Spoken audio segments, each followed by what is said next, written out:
Yeah. ¿Quién anda a correr la que hay? Whoa, so despega like a rocket. Oh yeah, she been Meraki. Yeah. Una vez, honey. Yeah. Baby, no lo pares. Yeah. Si es la que hay, pues la que hay. Yeah. Y Peter Sonner, that's my kind. Whoa, lo quieres pa' mirar el time. Por si algún día ya no hay. Whoa, ey, no beben vaso high. Con Pavi Peter con limón no quieres tanquear. Yeah, que tío no hay mala, desaprovecháis. Y aunque eso tuviera la ocasión, así la aprovecháis. Le llega heavy, hoy no va a portarme bien. Toca pelle y me vacila 10 de 100. Ahora es pussy, retrega constantemente. She's smoking glass, casi que rats. Mi nombre por tu ciudad. Baby, sigue que lo escuche el vecino de atrás.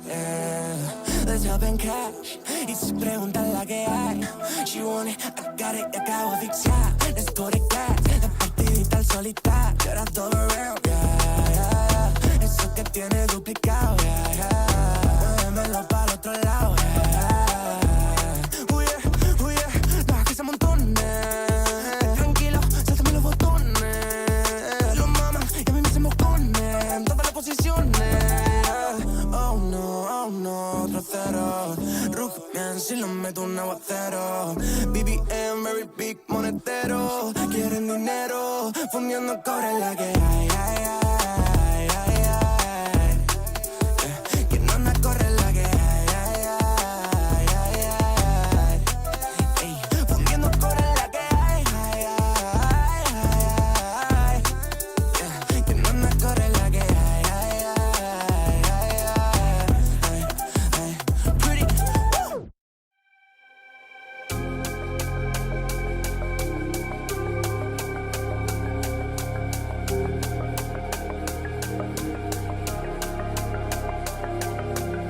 I wanna rush with you in the morning.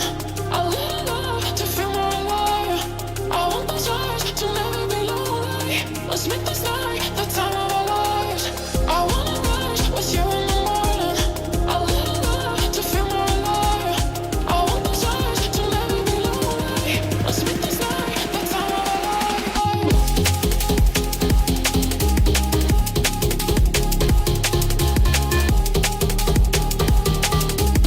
Let's make this night.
evening, everybody, and welcome along to RSC EU. We are here for our third stream of the final week of League Play, and we start at the very top in the Premier Tier, Shaman Esports versus Team Hosky, and well, this is going to be a cracker of a game. Second versus fourth, plenty of ramifications as we go into those playoffs. Team Hosky looking to secure themselves in that top two. I say secure themselves. They've got a few games in hand, so they can't do it just yet tonight, but they certainly can put themselves on the way to doing so. Same as Shaman Esports trying to get themselves into those all-important playoff spots. I'm Tom Dillon, alongside me is Zen Zero for the first series this evening. Zen, welcome along to the RSC, your first commentary here with us in the RSC. I bet you're a little bit excited. Yeah, absolutely excited to be here. Not only for RSC, but to be here with you. And of course, you know, I love Rock League. The higher level, the better. So getting to do, you know, the Premier League, the second and fourth team, I couldn't be much more ecstatic. Yeah, absolutely. And this should be a very interesting game between Hosky and Shaman. And well, we've got some statistics and things for you that are popping up onto your screen. First of all, we can see the schedule for the night. There you go. There's the word. Inside versus Pawns next up in the prospect here. Then we go to Challenger with Neptunian and Gelvies. So plenty of entertainment on show tonight, but this is the highest tier game that we can do. So introducing you, well, Zen, that's for sure. Here are your team stats. Then we don't have them for Shaman. There is some bug with our database that is not allowing it to show on the screen, but we can tell you that Team Hosky, 20 wins and 8 losses, 70 goals for 42 against. Looks like that attack is pretty good, and that defense seems also pretty good.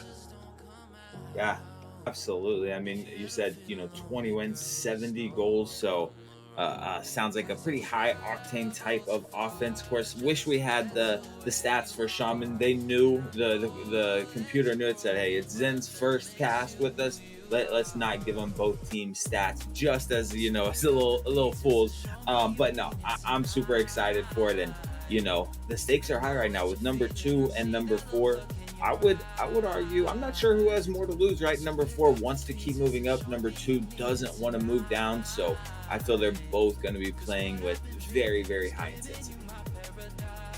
Of course, finishing within that top 2 in the RSC, very, very important. Looking at the player statistics there, you can see that Alem's 23 games, 23 goals, in and around that goal a game ratio.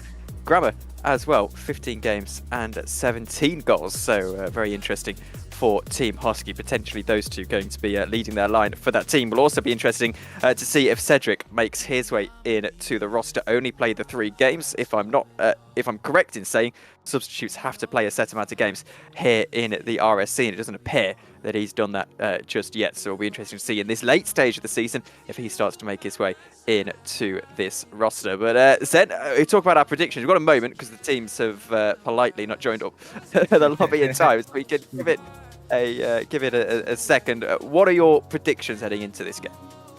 So, you know, I think it's pretty tough. And one thing we love so much about Rocket League, I mean, any sports, any esports, is it's any given day, right? Any given series, either side can win, especially when you have the number 2 and the number 4 squad. But I'm typically a big underdog fan, but I have to say I'm going with Team Hosky. I think they're going to come out, you know, be very, very aggressive, look to grab that momentum early and ride that momentum into a big series win.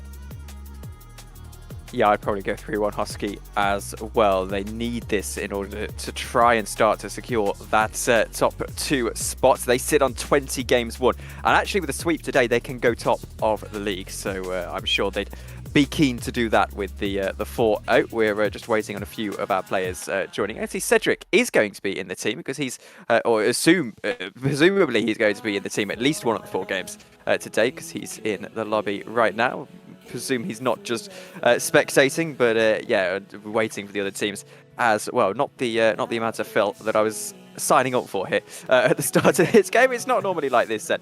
But yeah, well, diving back in with the questions then, because we've got a couple of minutes to wait here. Then, as we go into the last sort of 2-3 games of the season here in Premier, the schedule's slightly messed up for Premier in that they have all of those less games, 72 for the rest of the league, 36 for Premier. How do you think Hosky are going to approach, knowing they've got 2 games in hand on Oblivion, going top of the league? How do you think they're going to try and approach that? I mean, as I said, I think they're gonna. They just from the stats, they seem to be a very, very aggressive team. So I think they're gonna try to, finish out the season as impeccable as possible, as cleanly as possible.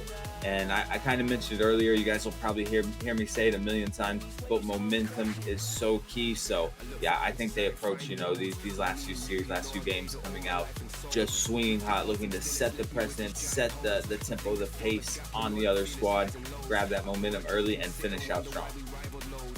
Yeah, absolutely. And if I'm not mistaken, a sweep today would secure them at top of the league, with Oblivion having played all of their games. Team Serene would be more than 4 back. So yeah, they would secure themselves top of the league if they were able to finish 4-0 today. Cedric telling us that his team is on their way. Okay, so we'll give them a few minutes. It would be a bit of a shame if we had to cancel your first series on the stream. But yeah, we'll be out and on the pitch in a moment. I'm sure. Oh, here we go. We've got players in the lobby waiting for just the one more update, then we can get into this one. So officially predictions then, because we've got our little graphic that we can put up on to the screen. I'm going 3-1 Hosky myself. And I'm gonna have to agree with you there. I think we see a 3-1 as well. I don't think Shaman allowed them for that sweep, though. We know Team Hosky would love that. I think Shaman at least take one, but I'm gonna go with you. I think we see a 3-1. Yeah, absolutely. So I think all in agreement on that. And as we see, our first map of the day, it's Manfield Night. Well, pretty nice rotation. I still believe we're waiting on 1 player. There's 8 people in the lobby. There should be 9, so we'll give that a moment. Yeah, that's true. My maths are correct on that. So yeah, we're gonna give them a moment to join up. Literally counting the players. Yeah, we are missing one. So I'll ask them in a moment if they are on their way. But Manfield Night, very nice map rotation in the RSC. And sounds like we've got someone coming as well. So we'll see about that. Other than that, I'm predicting a Hosky 3-1. However, I'm sure Shaman Esports will try and come out of the blocks early. Yeah, absolutely. And it really depends. As I said, who comes out. That game 1 is so important. Puts you not only a game up, obviously, but you have that momentum, which we know matters so much. But my question is, you said Cedric hasn't got a lot of playing time. That's a bold move bringing him in now.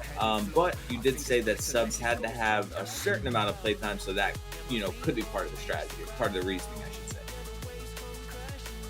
Yeah, absolutely, and we'll see if that is how it's going to stack up, and if Cedric's going to step up to the plates, so to speak, and play well. And well, they have said in chat that they've got someone on their way. Grammar is the guy who's just joined the match. There's a driver there. There we go. Force of habit. We'll tell the teams to join, and we can get in to this game. And well, game 1 about to get underway finally after 10 minutes of painstaking pre-match. We can get ourselves underway and ready to go. Game 1 of 4 Hosky. Chance to top the league at the end of the day, and we are underway. And it's going to be Hosky in the blue and Shaman Esports in the white. A very interesting alternate colour for them, and Hosky are on the defensive immediately in this game. Falls out into the centre. Velocity's going to take a shot. It will be off the crossbar on this occasion. Cedric chases it down, trying to create something downfield. Not really able to get there. Lemons, what can she do on this left-hand side? Looks central. Quite able to find a way through, and Pablo will try and take it downfield himself now. Taken off of him immediately with the 50. But very cagey start, I think. Yeah, absolutely. And both sides, seeming very, very composed while they have to be on defense. But Limbs, looking for the double off of the ceiling. She almost had a very nasty play there, but Shaman do stand strong, and I think that's big right there, because that was a huge play. That was very, very crafty. Yeah, very crafty. As here goes Grammar downfield, trying to create something, but not able to do anything with it. Cedric has to take it out of the corner now. Looks to this left-hand side, but it's taken away by Pablo. Now into Velocity, looking for that backboard. There's a teammate up for it, but Grammar gets there first to take it away down this right-hand side. Briquet on this left-hand side, gets it out the corner. There's a demo in the centre on Grammar, opens up a bit of space, but Alem's happy to take it away. He goes downfield, looking for the ground pinch, but not quite able to find it. Still 0-0, a minute and a half into the game. And an absolute clanger on net here from Velocity. Pablo finds the flip reset, uses it for the pass, and I believe it's Grandma here does get a slight touch on it. There's too little, too late, too much power on that shot, and just like that, Shaman score first, 90 seconds in. Lems goes downfield, Velocity off this left-hand side, looks to set something up. Pablo takes the shot, Cedric is able to get the save, and here goes Velocity again, and that is very, very, very good work. And that is, that's an interesting goal to score, isn't it, Zen? It is. I was already kind of wondering how he finds the half flip pass right to himself. Perfect little, low double tap. And just like that, I think Shaman were listening, and that's why they were late. They were listening, and they said, let's see if the casters doubt us so we can make them eat their words. Yeah, absolutely. As here goes Pablo down his left-hand side, looking to go all the way forward, pinch off the ground. And Grammar's there, able to take it away, going downfield now, over the top of one, over the top of the second one, and the defender, goalkeeper on the line, Briquet, able to get that one saved away. Here goes Alems. Not able to do anything there. Briquet gets the save once again. Really good defensive work from him at this stage in the game. Couldn't agree more. Shaman, really making some great saves. But the question always looms, it's a very, very fatiguing way to play when you're making really great save after really great save. And of course, both sides have so far, but Husky, have showed a little more ingenuity. Their goals have been a little crazier, so to speak, and it's just a question: can Shaman continue to make these unreal saves time and time again? As Cedric is gonna sneak one in right as I say it. Yeah, absolutely, and that's the way back for Hosky. Then a sweep here would secure themselves at the top of the table, second at the moment. Well, that's the way to get yourself back into the game. 2 minutes to go. Still a bit of a way to go in this game before they can truly start to kick on. And I'm sure they'll use this as a little bit of inspiration. Pablo here, not doing quite what he wanted with the ball. Alems gets there quickly, and she's going to score. And in the space of about 10 seconds, we go to 2-2. Yeah, that's all it takes. And Alems, she absolutely slots this. Sees Pablo on the backboard, knows he's going to be a little bit awkward there. He does do a good job of kind of, identifying the danger, getting down quickly, trying to get his car in front, but too little, too late. Grandma gonna go the other way. Had a nice ground air dribble opportunity there, was particularly setting up the double tap, and now Pablo looking for one of his own. But great job of Little Limbs of getting in the way and stopping that play. Here goes Briquet looking to go forward. Grandma's back, ready to sweep his lines, and does sweep them. Chased down out of this corner by Cedric into the centre for Briquet to take a shot, and Alems is able to get there. Velocity just missing the bump slightly. We'll try and recover with a demo as it goes downfield. Grammar will try and chase this one. Briquet clears it away, and in fact there isn't a man back. I think there is. Cedric able to just about get there. Well, we stay on a knife edge, but not for long, because Velocity gets there very, very quickly and makes it 3-2. And keep an eye on Cedric right here. He kind of cuts back into the corner. Fatal mistake right there, as that positioning, obviously not ideal. You don't ever want two of your teammates in that same corner in your into the pitch, right? So just a little bit of a lapse of judgment there. And at this level, Tom, it is gonna cost you, whether it's a crucial mistake or even a small mistake. The majority of the time it's gonna cost. And now again they find themselves on their back foot with a minute left, and Velocity, he is on a tear here. It's a really good piece of work from him as well, waiting there in the centre, and Grammar on the goal line, not able to get to it. Almost got the touch on it, but not quite. And Shaman take themselves into the lead of the game and into control of the game as well. We're back underway. Velocity in the corner. He's going to try and take this one forward here. Looks for the double touch, but Grammar is there and back. 1 minute to go. Hosky need something here, and they need it quickly. As here goes Alems downfield. Looks off of the rear wall. Velocity able to take it away out of his own box, and in fact sets himself up for PP, the 5th goal of the game for him. 4 goals, scored all 4 of them. It's pretty incredible to get that hat-trick at this early stage. Might be a 5th hit. Won't come for Velocity though. In fact, won't come for Sharman either. Absolutely is, and 3 assists here, all from Pablo. 3 saves is another open net. Pablo gonna show everybody on the team to kind of score. It's not just Velocity, but yeah, as you see it, Shaman scoreboard, 4 goals for Velocity, 2 saves.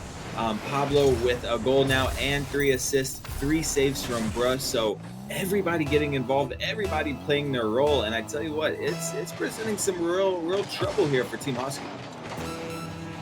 Here goes Alems downfield, gets bumped before she can really do anything with it. As off the rear wall it goes, looking for a bouquet, takes a shot, and Alems gets the clearance away. It's a good save as now she goes downfield, looking at centre field. Pablo gets the ball back, 15 seconds to go. Good performance for Sharman, but they were a little bit difficult in defence here. Gets cleared away. Alems chases it down, looking for the consolation, and she does a fair bit of work. It gets turned away very quickly indeed. 2 seconds to go. Looks like no matter if Grammar scores this, which he will, a fantastic little save, a fantastic little goal, I should say. But it looks like it is going to be Sharman who take the victory. Velocity has to reset its internet, so we're going to get a little bit of a pause here, but it is Sharman who take game 1. Again, Grammar finding the flip reset right at the end. A momentum goal, if nothing else, right? That has to feel good. But I tell you, 2 major things that I noticed just from game 1 is Team Hosky gonna need to start dealing with the bumps, dealing with the demos, and the physicality, right? Shaman Esports really, trying to play bully ball to start game 1, looking for those bumps, looking for those demos at every turn, every possible time that they can. Team Hosky either gonna need to, put their heads a little more on a swivel or look to return that physicality. Of course, they could, have a combination of the 2, and I would love to see some more outlet plays, some quick counterattacks from outlet passes or long clears on net from Team Hosky, and kind of punish Shaman for this smothering type of play style, because we're seeing them absolutely smother them in game 1. Well, they've won 3 of their last 5 series of Team Hosky, so this is a little bit uncharacteristic for them. I say that their last game was a 4-0 forfeit victory. That was against Sentient Esports, so I'm not sure they'll pass that completely, but of their last 4 then, at least, they've won 2 of those games, one of those being a draw. So in fine form, now the chance to get that sweep and to take themselves to the top of the league without having to rely on goal difference, anything else. That is gone. But into this next game, getting 3 victories in a row against this Sharman side is going to be a tall order, but I'm sure they can do it. Yeah, absolutely. Shaman Esports firing on all cylinders right now. Everything's going right. They have, as I said, really playing their roles well. Velocity looking to be that scorer, looking to be the aggressor. Bruh kind of playing a little more of that third man, though I know we've gotten away from that traditional third man, as the rotations have kind of evolved in Rocket League, but picking up a good few saves. And then of course Pablo, we saw finding those assists. So yeah, everybody playing their role, and I think Team Hosky need to identify, make the adjustments, and come out and kind of make a statement early here, because we didn't see him have a single lead. They did briefly tie it, but we didn't see him have a single lead in game 1, so I think scoring first could be huge for them. Cedric telling us that he was a last-minute sub on a laptop, so that probably explains.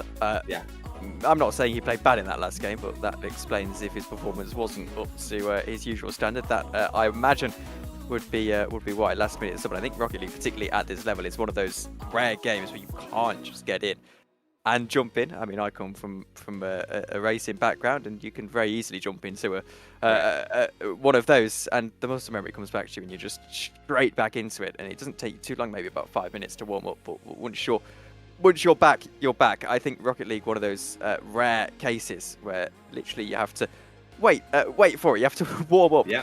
for 10-15 minutes. Take those few games. We are back in though, and well, hopefully the players haven't warmed down too much here. I say we're back in. I think we're going to have a full start. No, we're not. Cedric gets back in. So here we go. Ready to get underway for game 2. I'll put away the tangent for the moment at Forbidden Temple, and we're underway. And I have to add, you know, not only the potential of Cedric having cold hands kind of coming into it, but as you said earlier, you know, he hasn't been in a lot of series, so the team chemistry, you know, not just the solo standpoint, but the team chemistry might just be a little bit off.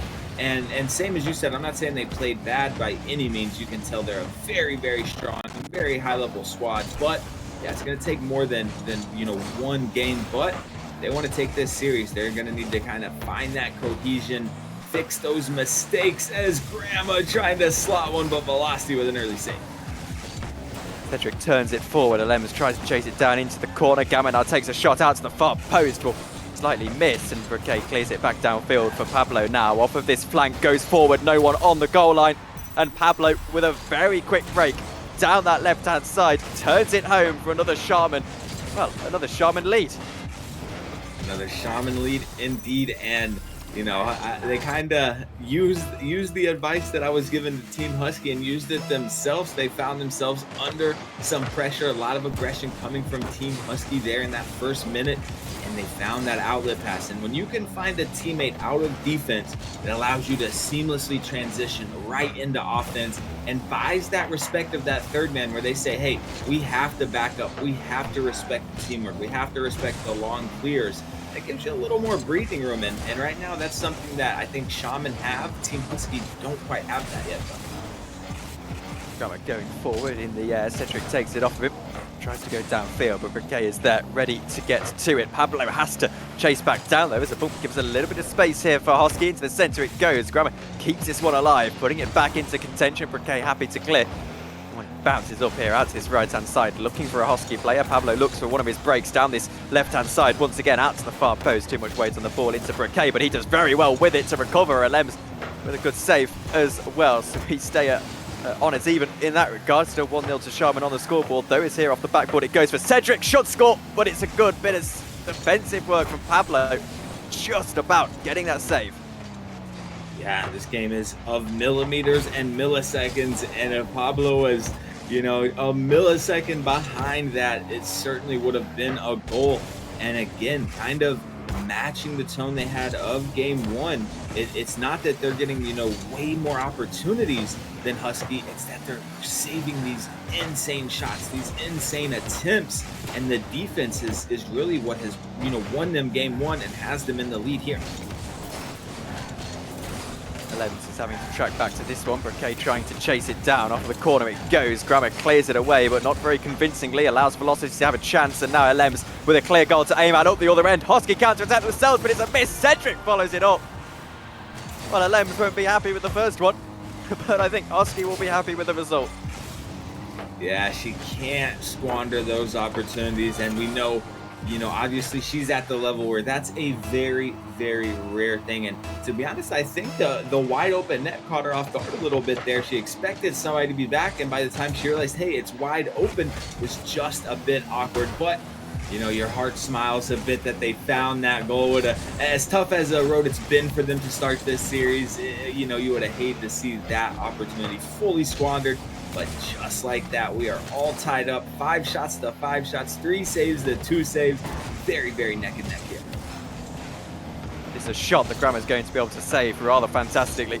Pablo keeping it alive, though. Grammer eventually getting out of trouble. Velocity, though, takes it off of the Husky player and can't quite convert on it. Briquet keeping this pressure alive, though. This extended spell of pressure for Shaman might just end up here. Grammer with another very, very good save downfield. Velocity tries to get to it. Touch not quite favourable for this Shaman side. Pablo has to wait on it. Cedric going to challenge him. Gets over Cedric. Now looks to challenge Alems, who gets to the ball. Almost turns it into her own net. Grammer, well, doing a fantastic job in that net.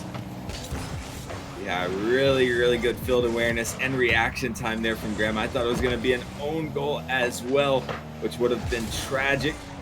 Now, the counterattack again coming from Shaman. Oh, and I believe it might have been a limbs there, but one of the Husky players getting in the way, kind of pinching that, forcing it across the net very quickly. Now we have Grandma taking it the other way, looking for Cedric, and Cedric had the play in mind, had the right idea, but just a little bit of a misinput there. Can't find the shot.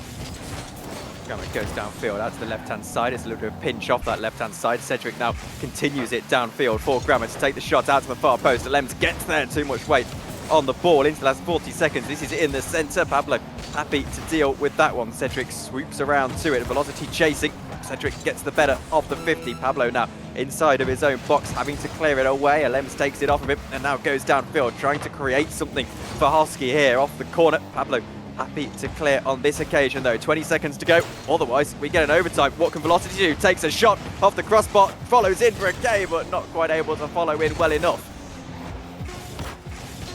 Big brain defense from Alems right there. Oh no, but the double, he's gonna kind of pancake this. Does Velocity.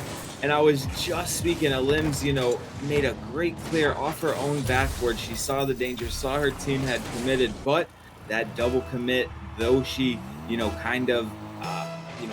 righted the ship momentarily, a lot of times mistakes are domino effects and they turn into goals eventually. And that's exactly what we saw as Pablo trying to put another one on. And I tell you what, Tom, we were talking about, Husky needing the sweep here and how, that was a very possible thing knowing how strong they are. And just like that, after their second victory, Shaman looking for the sweep. Yeah, Shaman doing very, very well. Remember, there's a lot on this as well for their playoff chances as they look to get into those play-ins, those top 6 positions. And well, as it is right now, they are level on points with Team Serene. One more win and they get into the top 3. Getting into that that top 2, that is very difficult. But at least they can start to think about getting into some kind of upper bracket run here. Absolutely, and you can tell they're a squad that is getting better over the season, which is always so dangerous heading into the playoffs, right? Because, maybe you saw the team earlier in the season or you played them and you remember, a certain level of playing, but then you're underestimating them coming into the playoffs and, they end up stealing some series or, stealing it all. So I'm definitely going to keep my eye on Shaman going into the playoffs, especially if they close out this series, especially with a sweep. We'll wait and see. Game 3, over to Sovereign Heights we go. It's going to be a moment before we get players in to the game. There they go.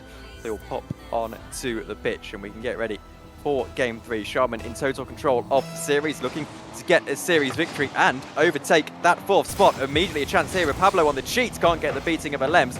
K off his left-hand side will try and keep this attack alive in the early stages. Not quite get there. There's Grandma to take it back off of the baseline and try and go forward himself now out of the centre field. There's a pinch forward and K has to get the save. Nice save there from Braquet and an even better pinch in my opinion from Grandma. I can't believe that he was able to find that. And I do want to touch, I believe Alems had a car change there. I believe she was in the Octane, now in the Fennec. I can't say that 100% though. Might have just switched, decals, wheels, etc. But we'll see if that placebo effect is enough if she comes out peaking here in Game 3. Because I tell you what, Tom, they need it. They need somebody to really step up and take control of this series. The shot from Velocity saved by Alems. I do think that's just a decal change. I don't believe that's the car changed. I could be wrong though. I'm not well versed in the Rocket League cars as Pablo chases his down 50 downfield that Grandma is happy to clear away. Now we're trying to create something for Hosky, who have been relatively anonymous so far in the first 3 games of this series, first 2.5 games of this series, I should say, as Cedric totally miscontrols this one. Grandma has to sweep up for him, and there's a complimentary whoops as well in the chat with that one. Alems tries to get the 50 here. Cedric or Pablo, the one, is involved in that as well. Cedric out to his left-hand side. Not really much he can do with the ball, but keeps it alive and keeps it in Hosky for possession until Pablo steers it downfield. And I want to go back a little bit to that play out of the corner from Graham, as Graham actually looking to set up Alems. Oh, how Alems read that. Almost finds the, I suppose it wouldn't be a double because it was a pass, but almost a crazy read. But yes, Cedric was on that back wall, doesn't get the touch, and at the speed that Graham was able to react, not only react and find a good clear, but found Alems upfield. That was an absolute thing of beauty. I mean, really keep my eye on Graham here. It's not the first time I've noticed that his reaction skills are unreal. Oh, but Cedric forced to make a crazy save, and he stands up to the test. Here goes Briquet downfield, looking for that backboard. Grammer's there, though. Finch is favourable in favour of Hosky over the top of two demos as well. Gives the perfect opportunity for Alems. Beats the defender as well. And Alems gets her first goal of the game, her team's first goal of the game. And Hosky, for the first time, at least that I can remember, take the lead in a game in this series. Yep, you're absolutely right. This is the first lead for them. They find it halfway through game number 3, you know, on the verge of being completely swept. And, you know, we haven't talked about it much, but for them to win, they're going to need to perform a full-on reverse sweep, which is, it's not impossible, just highly improbable. Well, remember, it's a best of 4, so they can only draw from here. Oh, okay. So no reverse sweep. That's why you haven't mentioned it then. No reverse sweep, but a potential draw. Okay. So that makes a lot more sense, because I was like, you know, he hasn't mentioned once the reverse sweep, but then that is such a tough task. But still, they're gonna have to win 2 in a row here against Shaman. That's tough, because they are, you know, playing out of their minds in this series. Yeah, and we'll be going to game 4 no matter what. Of course, that's how it works here in the RSC. Pablo, though, getting us back onto level terms, and Shaman, they're looking to get this series sweep no matter what, and those 4 points on the board as we head into the last few games of this season. And they're doing a fantastic job against a team that will want to be top of the league by the end of the week. Yeah, tough task, and I think it, you know, shows a lot. It really shows a lot to their mental, to their skills. And I have to say, when it comes to the positioning and rotation game, which we know is, you know, it doesn't get a lot of coverage, right? Usually, like the flashy plays, the crazy team plays, the flip resets, the insane double taps, but it's the positioning. Oh, as Cedric almost slots that one, but it's just wide. But the positioning, the rotation, that's huge. That's everything. As Graham are gonna have the open net, and I have to say, this far, you know, Shaman almost impeccable with the rotations, you know, very near perfect with that rotation, and I think that's been the big difference maker. But Team Husky do not want to go down. They want to at least tie this series up, make it 2-2, you know, not leave with a loss. So they're really stepping up here, and it's a breath of fresh air for me, Tom. Yeah, absolutely, and making it 2-1, they can try and make it 3 here with Grammar going forward, and that is an unbelievable piece of work down the left-hand side, piercing the defence. And well, the defender Velocity is at the Rocket League equivalent of having his ankles broken there, all the way into the near post. Yeah, big body play right there, was not taking no for an answer. And you have to wonder, again, you know, I don't want to get into where it sounds like I'm making excuses for Husky, but you have to wonder, was Cedric, were his hands cold? You said it best. Rocket League's not a game you just pick up and within a couple minutes you are right back and warm. No, it takes at least 10 minutes, and no, unfortunately that's 2 entire games. They dropped both of those, but seem to be having a much better game number 3 here. Cedric already with 3 saves. He does find a nice clear. Bruque, trying to pinch that for the pass, but Grandma gonna read it. Look for the counterattack. It's a shot now for Gamma at the near post, but Gamma not quite able to get that goal. And Lems chasing back here with a bit of support from one of her teammates as well. Into the centre it goes, and eventually Gamma is able to clear it away. Looks for Lems on that right-hand side, won't find it. Instead finds Briquet on his own baseline. Down the field he goes, looking for Velocity to make a game of it. Won't quite happen. Into the last 5 seconds of this game, you think it's now or never for Shaman Esports. That series sweep fastly getting away from them. And there go Team Hosky, saving at least something from this series. Setting up a decider into that final game. See if we get a draw or a Shaman Esports victory. And they were still outshot here 8-6, but 6 big saves there for Team Hosky. So out of, you know, 8 shot attempts coming from Shaman, 6 of them batted away, 6 of them saves, 3 of them from Cedric. He does find that savior medal, and that was huge in that game. And, you know, I see another win here for Husky. I see them, you know, tying this up, but Shaman Esports not going to go easy, and Velocity kind of, held to 0 there. A little bit different narrative than we've seen the rest of the series, so I'm interested to see how he answers back.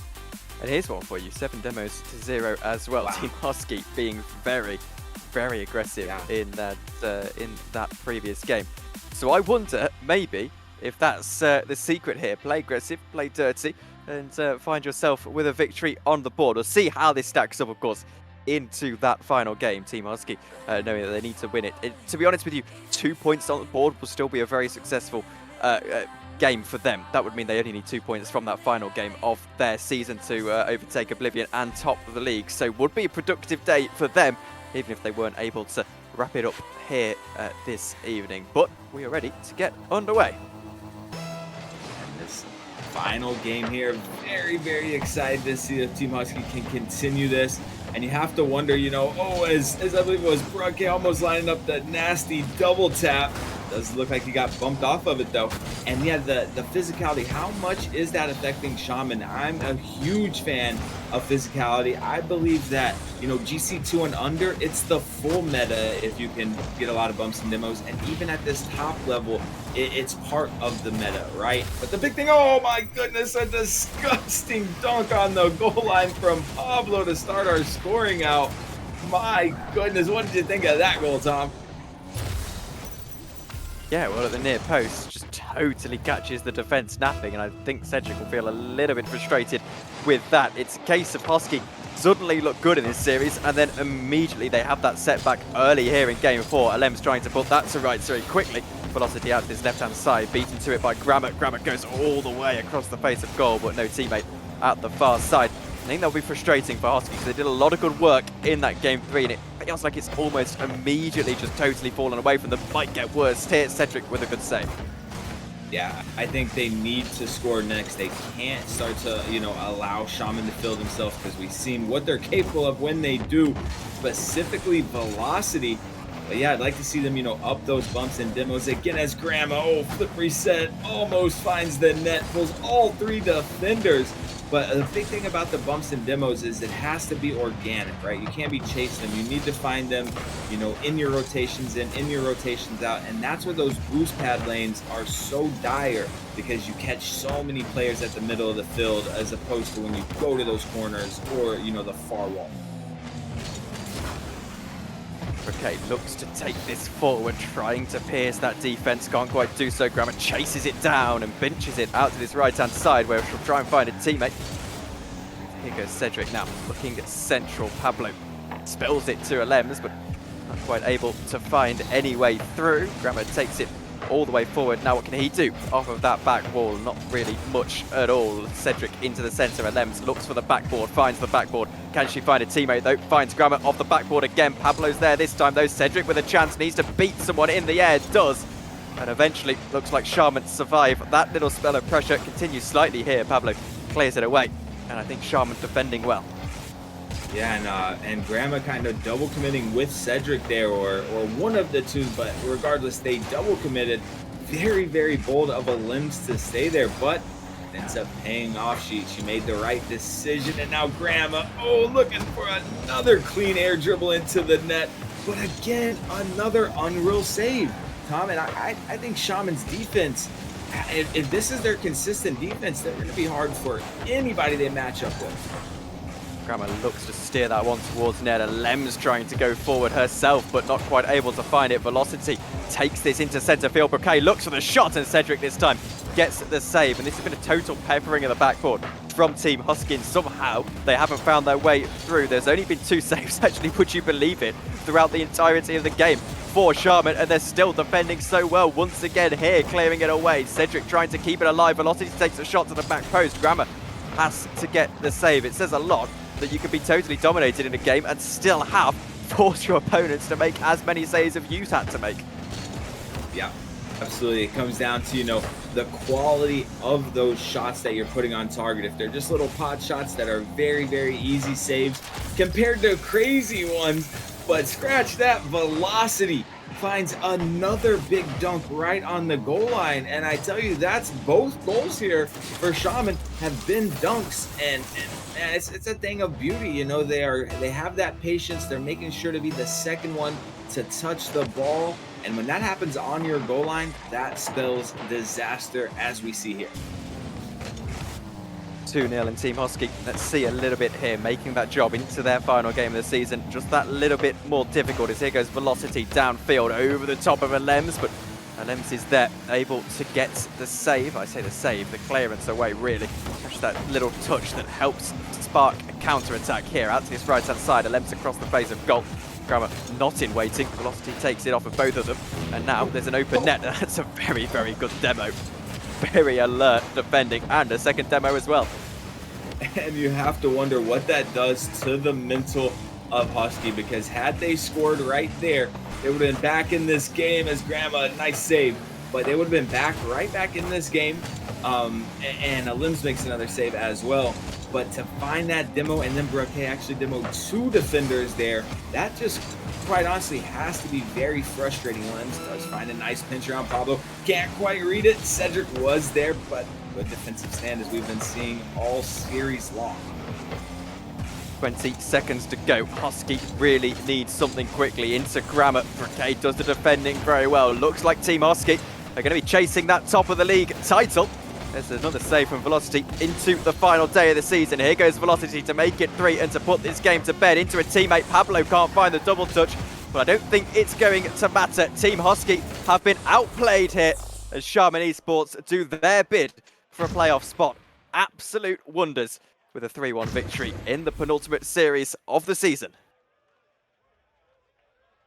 A wonderful job indeed, and I have to say, you know, it's hard to call it, but I think Velocity, being that X factor when his team really needed the most, he was the one to find the back of the net. Have to give him the MVP in my opinion.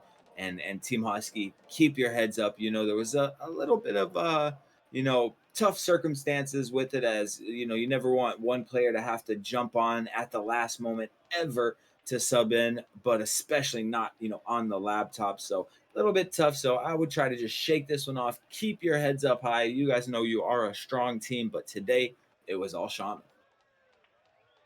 And well, they need the 3 wins now into that last game of the season to try and top the league. It won't make a great deal of difference. It will just be 1 extra game in the playoffs. So again, they're not really, I don't think, treating that as the be-all and end-all, but it would certainly help. Velocity is your MVP, man of the match of the series. 5 goals, 7 demos, 5 saves, 1,500 points throughout the entirety of that series. He did play really well, and I think his team owe him a lot, because 4 of those goals came in the first game.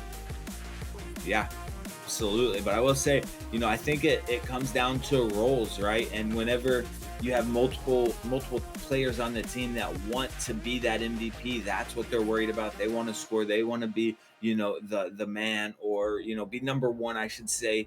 It can present problems, and it doesn't seem Shaman had that issue at all. They said, hey, Velocity, if you're peaking, do what you do. We will support you. We will find assists. We will find crazy saves, and we will create opportunities for you. And, you know, again, if that's their consistent play right there, and they weren't just peaking today, I fear for any squad that they're going to be, you know, up against, especially when it comes to playoff time. Yeah, absolutely. And well, we've got 15 minutes to find out how the next series goes as well, Janzai versus Horns. But Zen, thank you very much for joining me on your first cast in the RSC. Hopefully we see you on many more as we go through into the playoff season. But thank you very much for watching. I'll be staying on here. Vector will be joining me for the second series of the evening. But from myself, Tom Dillon, him Zen Zero, we'll see you in a bit. With me, I could set you free.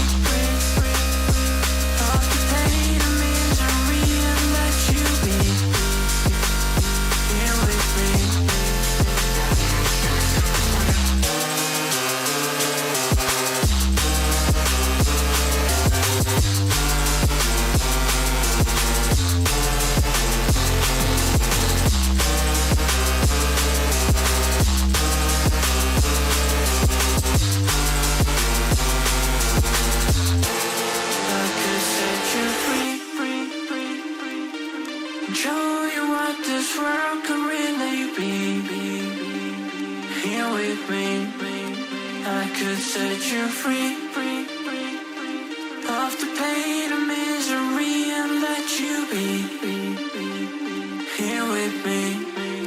I could set you free. I could set you free.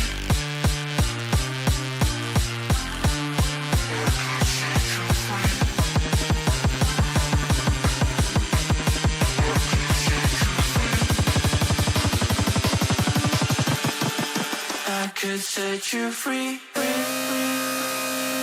Show you what this world could really be. Here with me, I could set you free. Off the pain and misery and let you be. Here with me, I could set you free.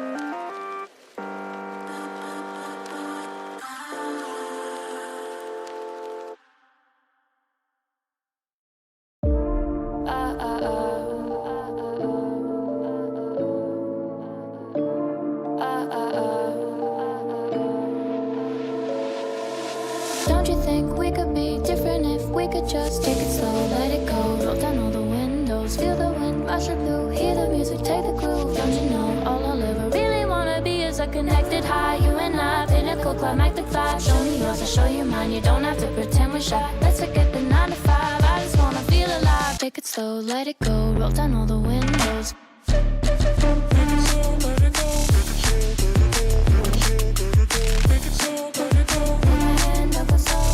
To show you mine, you don't have to pretend you're shy. Take it slow,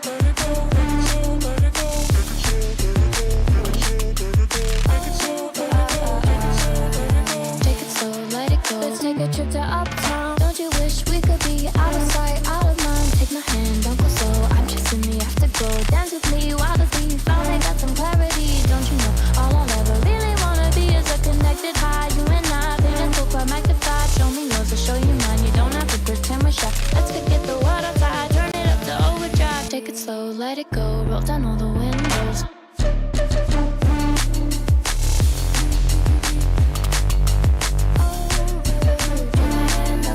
Show me yours, I'll show you mine. You don't have to pretend you're shy. Take it slow, let it go. Take it slow, let it go. Take it slow, let it go. Let it go.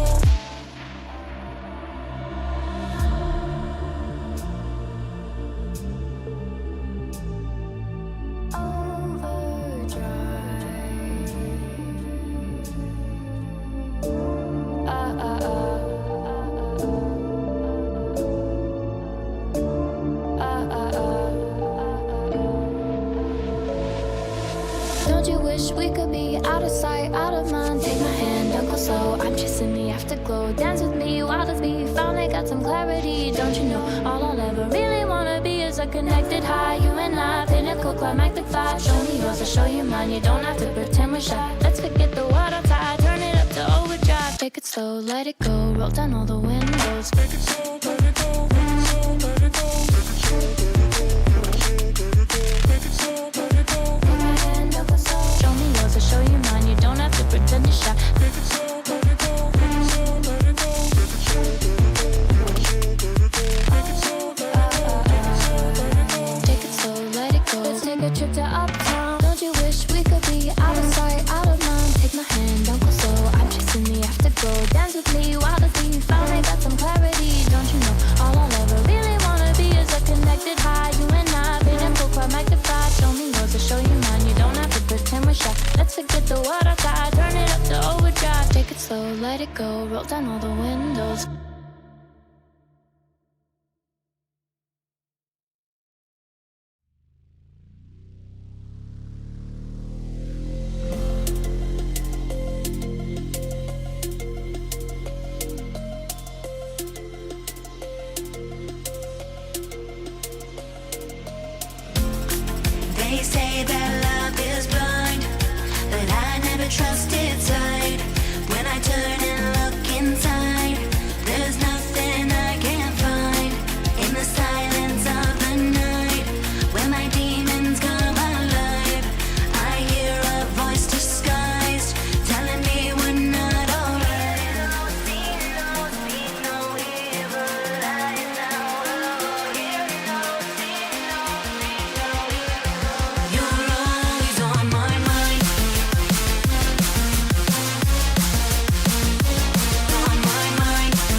They say that love is blind, but I never trusted sight.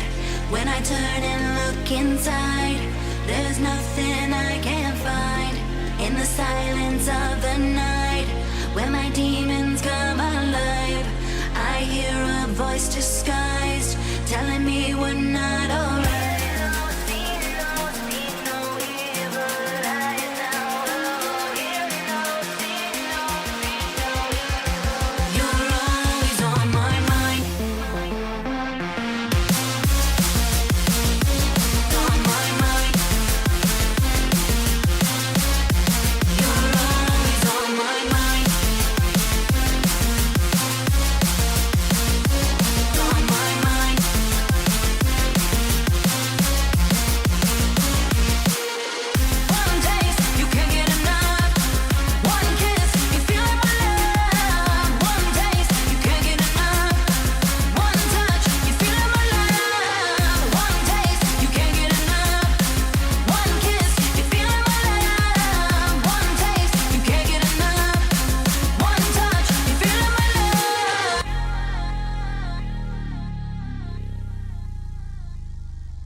Intoxicated, I'm a waste.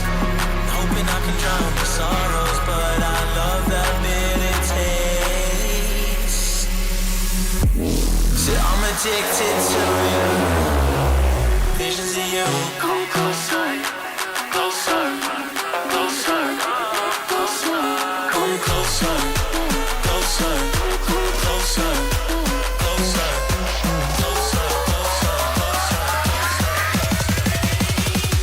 Visions of you.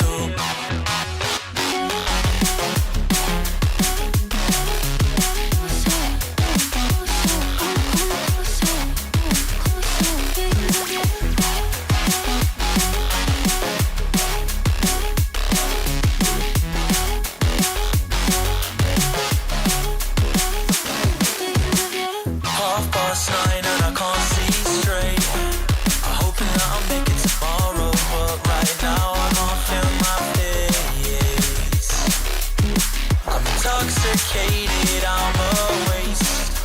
Hoping I can drown the sorrows, but I love that bitter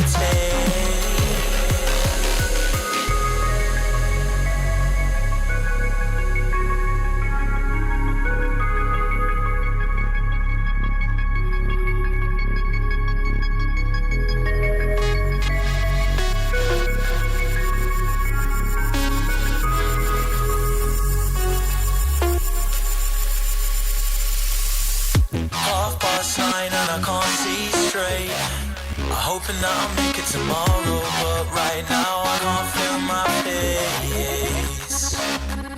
I'm intoxicated, I'm a waste.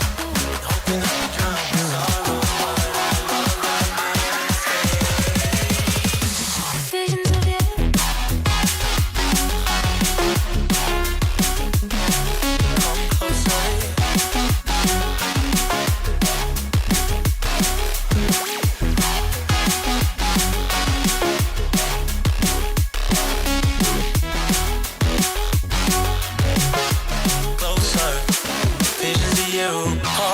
Nine and I can't see straight. I'm hoping that I'll make it tomorrow, but right now I can't feel my face. I'm intoxicated, I'm a waste. Hoping I can drown the sorrows, but I love that bitter taste.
back to you. I'm lost again. I don't wanna run from all of this. I'm bulletproof, nothing to lose. So break me. If only I don't help me. I've been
Welcome back, everybody, to RSC EU. We've gone from one end of the pyramid all the way to the other for our second series of the evening. Genzai take on Pawns in the prospect tier, and this is about as big as a league play matchup comes. Both teams pretty much playing for their season. We can see an elimination tonight, if I am not mistaken, if Genzai are to take this sweep against the Pawns. Otherwise, the Pawns can take themselves into that final game of the season. Both teams having 2 series left, including tonight, can take it into that final game of the season, and they can be ahead in that all-important 6th playoff spot. And to join me as a last-minute super sub for this game is Kingsman. Kingsman, welcome along. Considering you said to me as you joined up, "Oh, my franchise are playing. This is my prospect team." I assume you're not that excited, but should be a good game anyway. Whoa! Well, no, don't get me more prospect trouble. I've already had that drama. But no, it's going to be a good game anyway. Week 9, I talked about this in RSC cast. It's do or die for these teams now. As you mentioned, their season literally relies on this game. They play 6th place. A win for Pawns would see them, a 3-1 would see them climb, I think, 1 behind, whereas a sweep would see them go 1 ahead. So every game is important for both of these teams at this point. And yeah, it literally determines their season. I know every game is important in every series, but this is where one team makes their mark. Absolutely, and Genzai know that if they are to get that 4-0 today, they are insurmountable. Even a 3-1, if I'm not mistaken, would make them borderline insurmountable. Looking at the stats then, you can see that Genzai have kept with their team throughout most of this season. 60 games played. Throughout most of them. Old Hamster just there behind on 56. No one really with an exceptional goal scoring record though. This is the interesting thing. Everyone hovering just under that goal a game mark. Jaster not found his shooting boots so far this season. Hasn't scored a goal in his 8 games. As for the Kings of Sur's side, a new franchise to the RSC for RSC13. Well, looks like they've had a few troubles over the course of the season, Kingsman. Yeah, considering I'm the GM, I know we've had some troubles over the course of the season. We've had a few changes, few little bits go wrong, people not playing the game anymore. That's what happens. It's Rocket League, people don't enjoy the game anymore, and you have to make changes. And well, they've been on, I'll say, a bad run of form, but they've started to pick it up recently. They're getting results, and that's always something notable at this point of the season, is form going in to this final game of the series, because momentum is huge, with obviously Genzai last week coming off a draw loss and Pawns unbeaten last week. Momentum is going to be huge in this one, and it could play a part But obviously, as you said, that Ninja Knight, Vortex, Oldham Stee all playing at least 56 games together. That chemistry might just do the better of us tonight. Yeah, we'll wait and see. Well, we're ready to tell the teams to join up. I'm not going to run with predictions here because of how delayed we are. I think we'll just give the teams the chance to get in because this is a very, very high pressure game. Black and yellow, the two colours. Gensai will be in the black once we get into the game. Pawns in the yellow. Took them a moment to get their players into the lobby, but there they are, back in and ready to go. Game one getting underway at Manfield Knights, and it's a pinch straight away here for the Pawns. He's going to give them a chance. Old Hamster takes it downfield, looking for this corner where Heat will try and chase it. Cleared back downfield. A chance now out to the far post, and first goal of the game from Ninja Knights, and it goes the way of Gensai, and it's not the news that the Pawns would have wanted this early into the series. Yeah, Ryzen got a bit excited there, going for the save a bit too early. I don't know if he knew whether his teammate had it or not, but it's going to cost him. There's just no one defending the net, and it's a beautifully placed shot regardless from Ninja to set the game up here, but it's a nice beat from Ryzen, who's looking to recover himself. Not going to, though. It's a nice clear away from Vortex, and that's just a looping ball with Polar left on the backboard, but a nice clear from him, and he gets a pop over one. Can he go all the way here? Looks for the ball middle. There's just no one middle.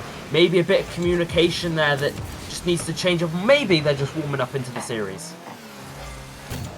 Absolutely, as here goes Vortex going down his left-hand side. Polo will try and put it forward and not quite find the net. Ninja Knights takes it off of him and now goes downfield, trying to create something here for Gensai, who are on a mission here to make sure that they get that play-in qualification at the end of the day, but not really able to do anything into the corner there. Rising Heat takes it out to his left-hand side where he'll chase it down, try and get King's back into this game. What can Zaps do? Not much there off of the left-hand side, and has to wait on it. Rising Heat now out to the far post. That'll be saved by Ninja.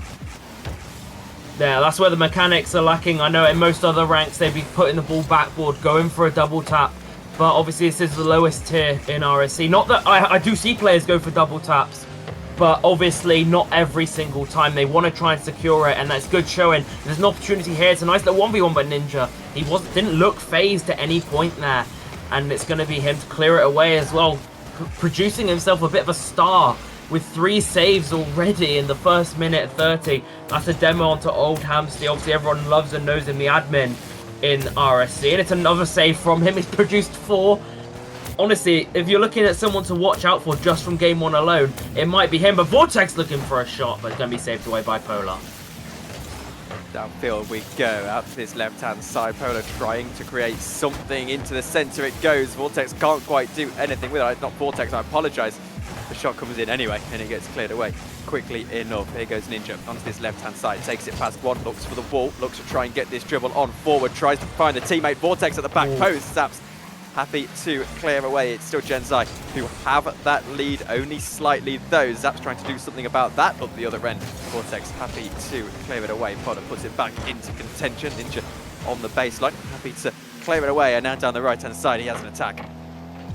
He does, and he looks to get a shot. Oh, Ryzen's beating Vortex here, but Oldham Stee gets back. It's a lovely bit of defense there, but Zaps to the backboard, but it's going to be cleared away by Vortex. And Ninja Knight looking for his second of the night. It's going to be...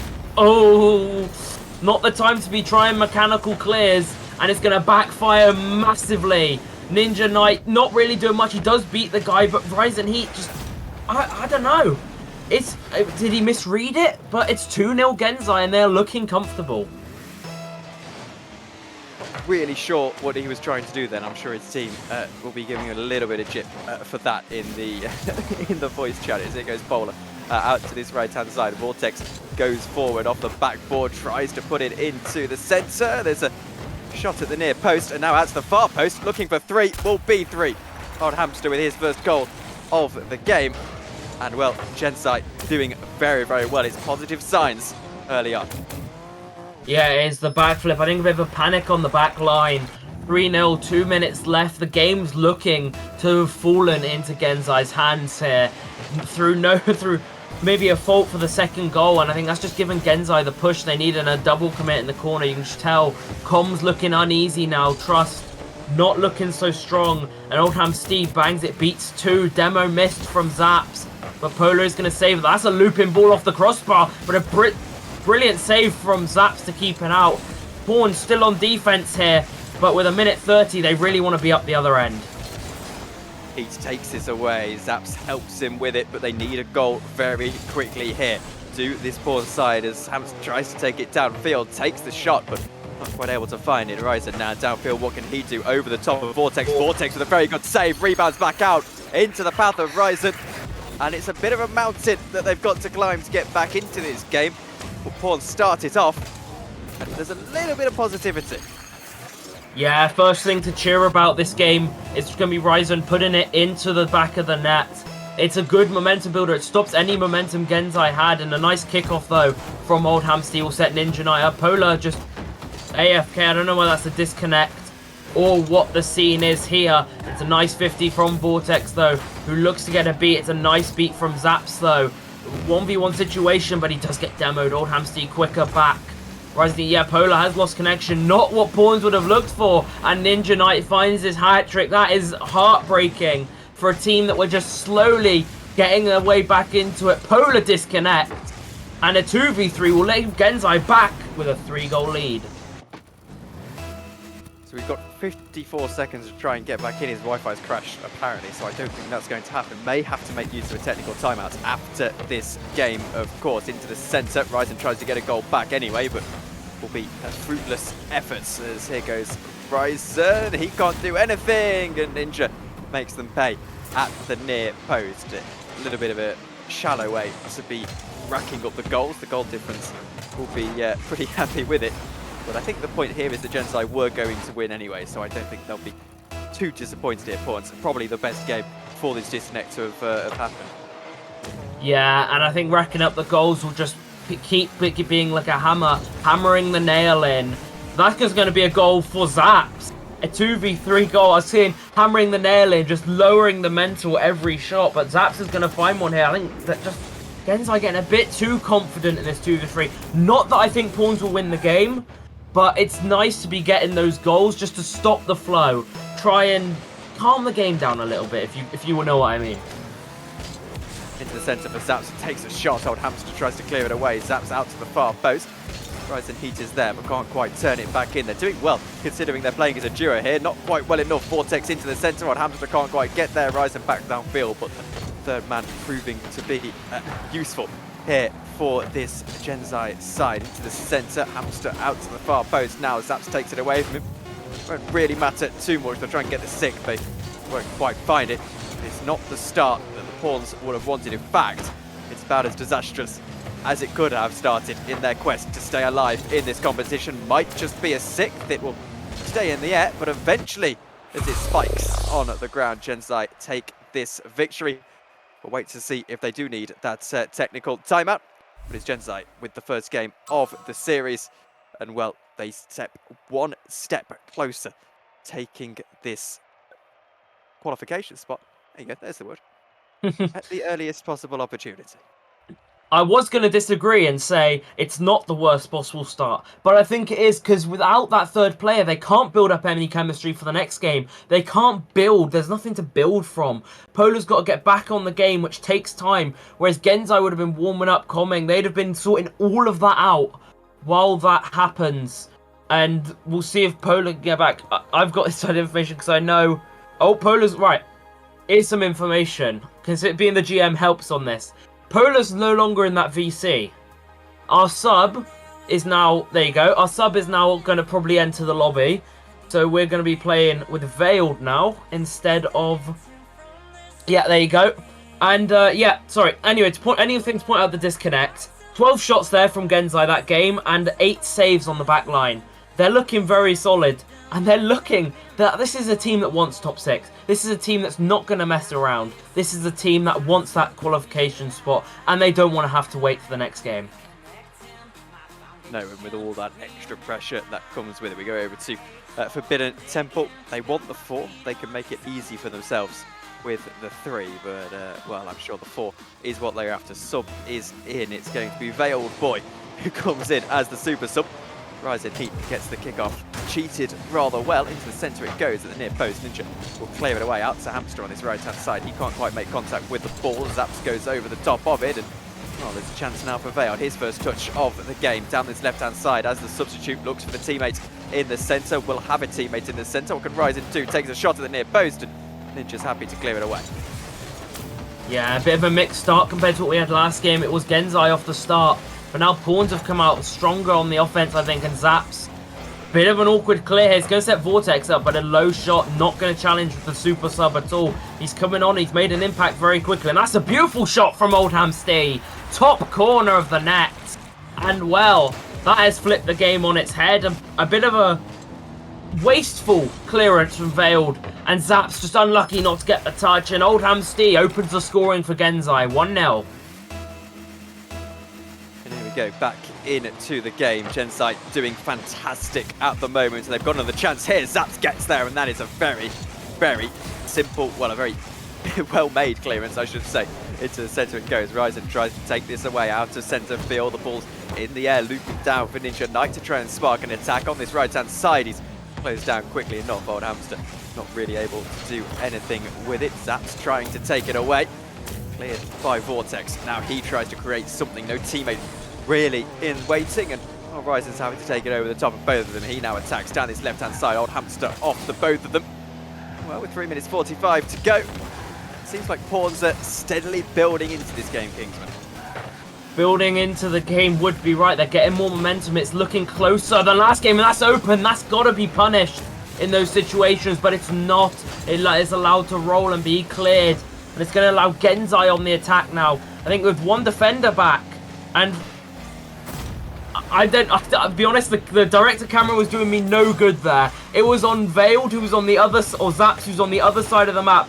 But yeah, lovely, nice dribble and a nice touch over. Veil's not going to get it. It's actually a beautiful shot from Ninja Knight, to be fair. I blame whoever left that director cam where it was. But it's a lovely shot from Ninja Knight, who, again, has just been a shining light for Genzai this series.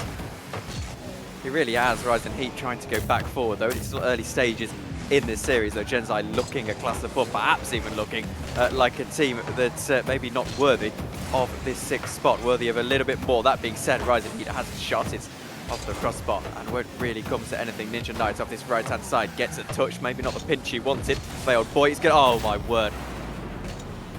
It's a really, really frustrating way for their lead to go to 3. Honestly, some people are thinking I'm playing on that account right now. I trust you, I'm not. I am casting, but whenever I seem to be around, there's just a fail of the week in vision, right? And somehow, that is just, I don't know whether it's an unlucky touch, communications maybe, he's panicked, but dearie me, that is not, I think that's the worst way you could go 3-0 down, because that's just a crush to the heart for the whole team. And Veiled now is going to look to clear it alongside Zaps. Not going to get the clear he wanted. And Vortex's good touch beats one. Can he get the double tap? Fail of the week and clip of the week maybe. But yeah, as you said, Genzai looking comfortable. Even more so than game 1, I'd say. I did make a comment saying that it was, it's always, I never noticed it until I go directly from Premier to Prospect, the difference in the 2 leagues. But that's it personified right there. Vortex will make it 4. And Genzai are absolutely waltzing through this series and waltzing their way into the playoffs. And what a time to build form as well, because they've got a difficult run if they are going to go through those playoffs. They are, and well, you talk about the difference between Prospect and Prem. I don't think I'm comparing Pluvo and Ninja Knight anytime soon.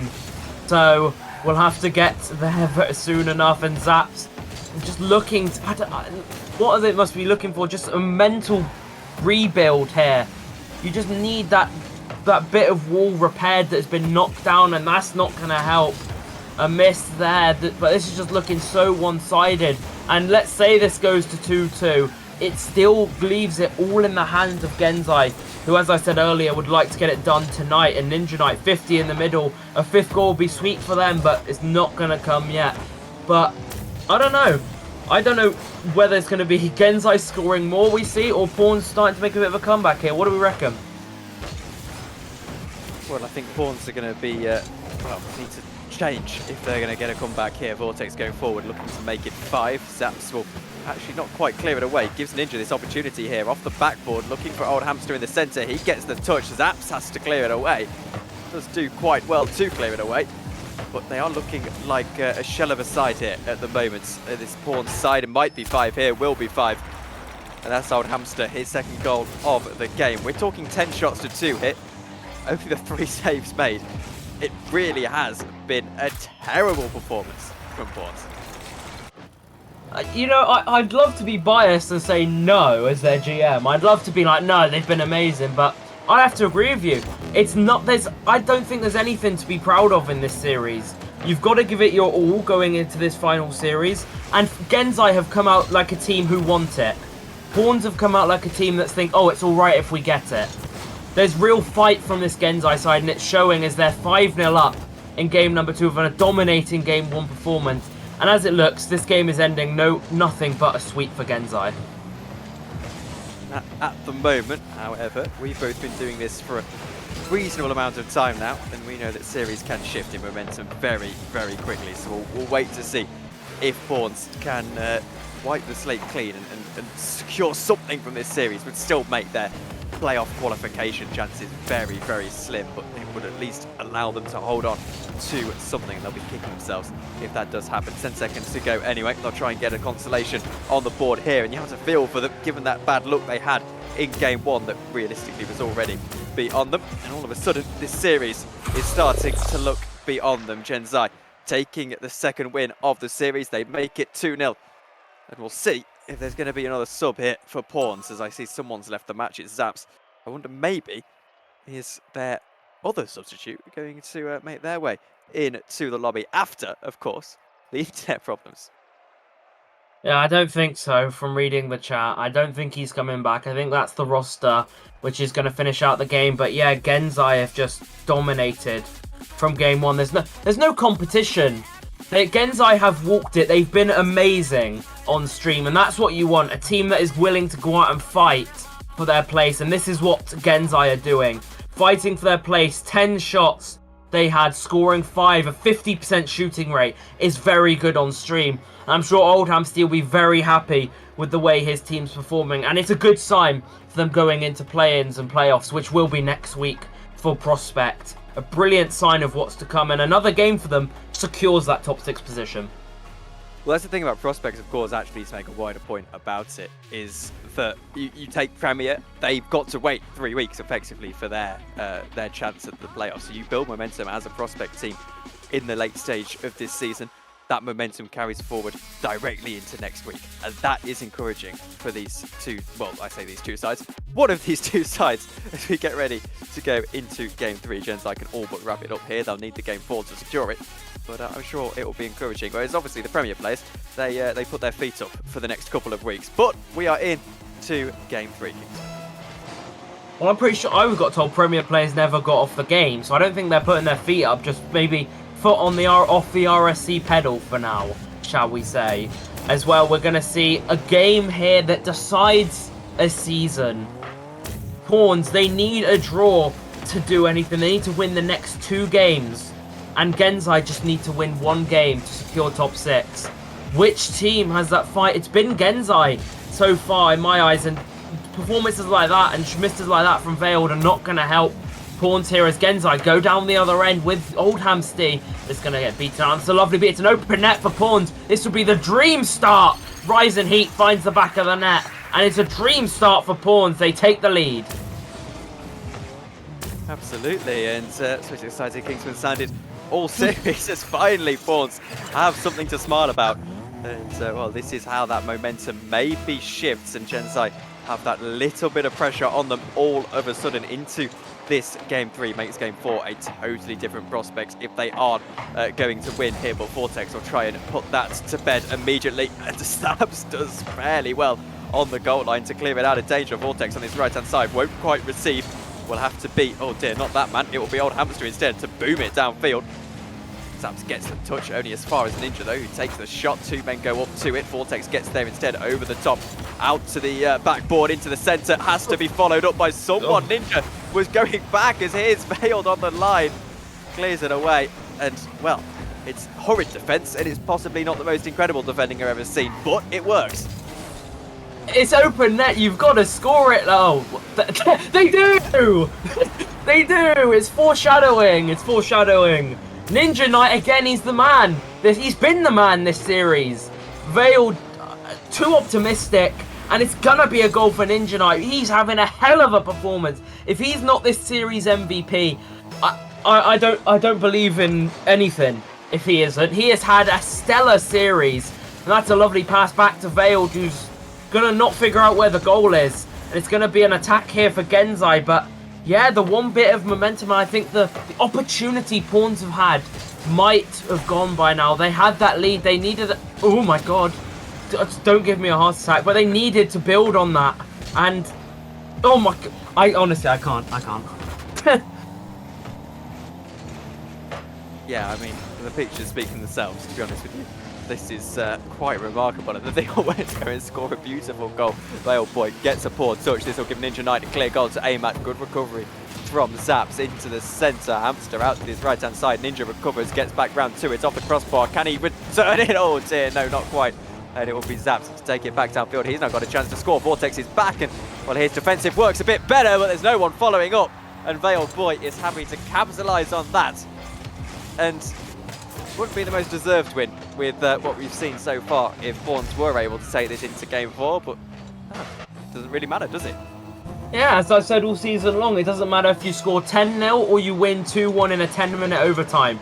All the stats say is you won the game, which in this case, Pawns will be very happy to do, and that's a lovely air dribble. It's a lovely air dribble from Zaps. What a solo play. The third Pawns member to score a goal. Sensational, take a bow.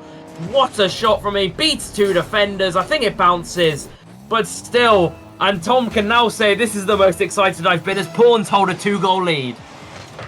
Inconsistency, I think, is the word of the day here, as that's quite an incredible change of pace.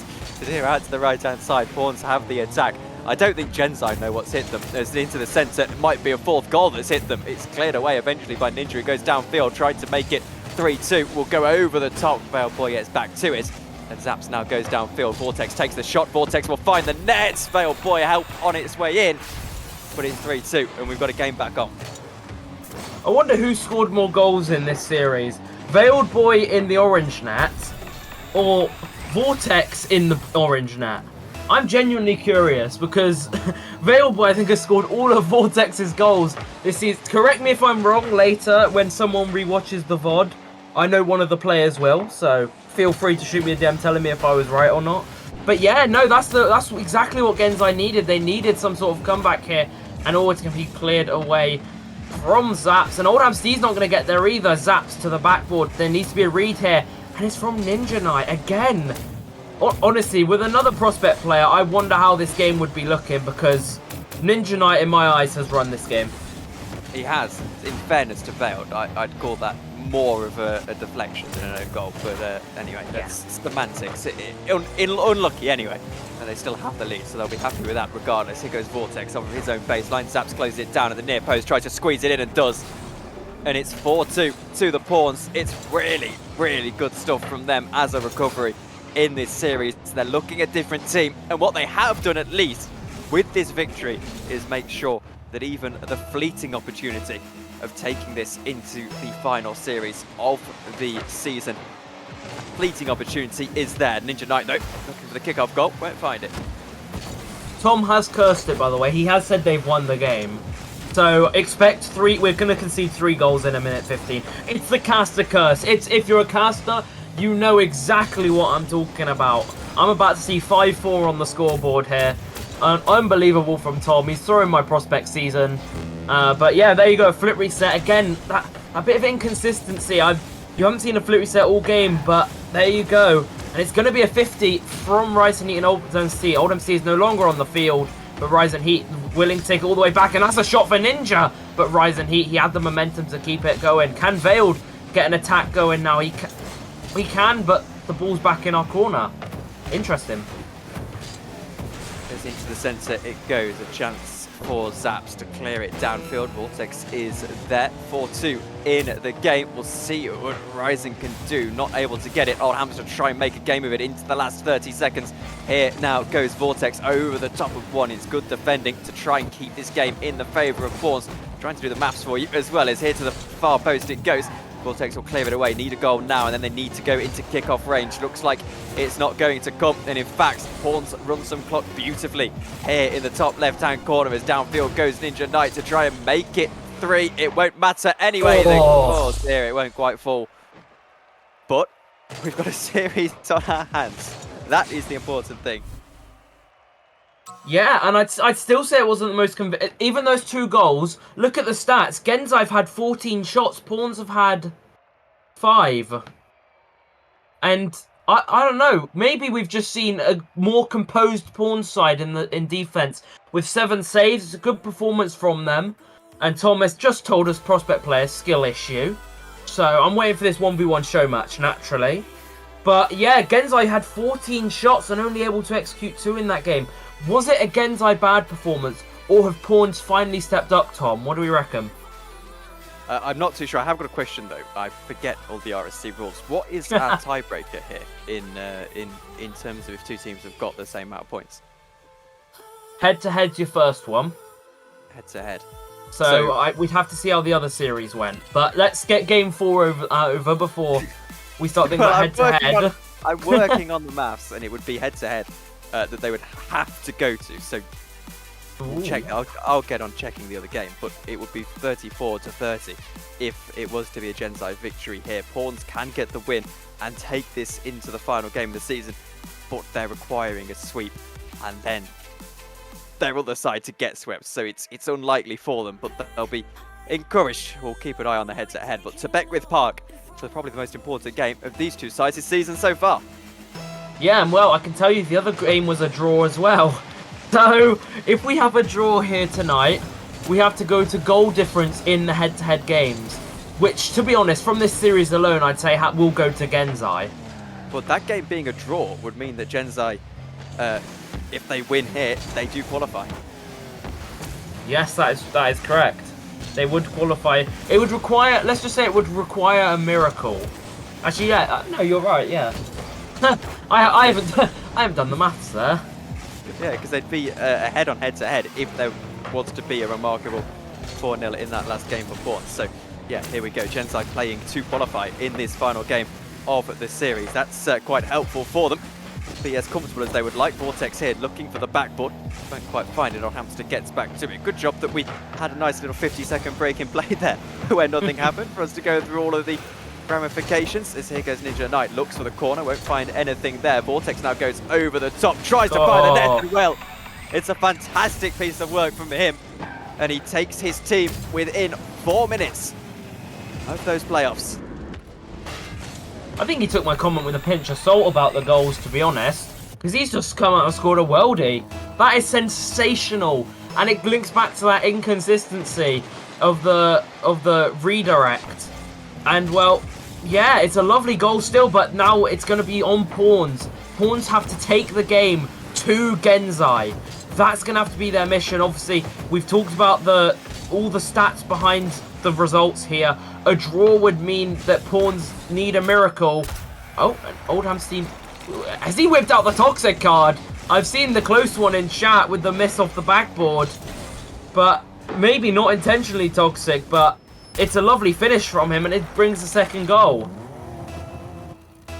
And Genzai walking into this playoffs at the moment, as they were in those first 3 games. Here goes Ninja Knight off the backboard. It won't quite be the statement they would have wanted, but with a third hit, that is certainly some kind of statement.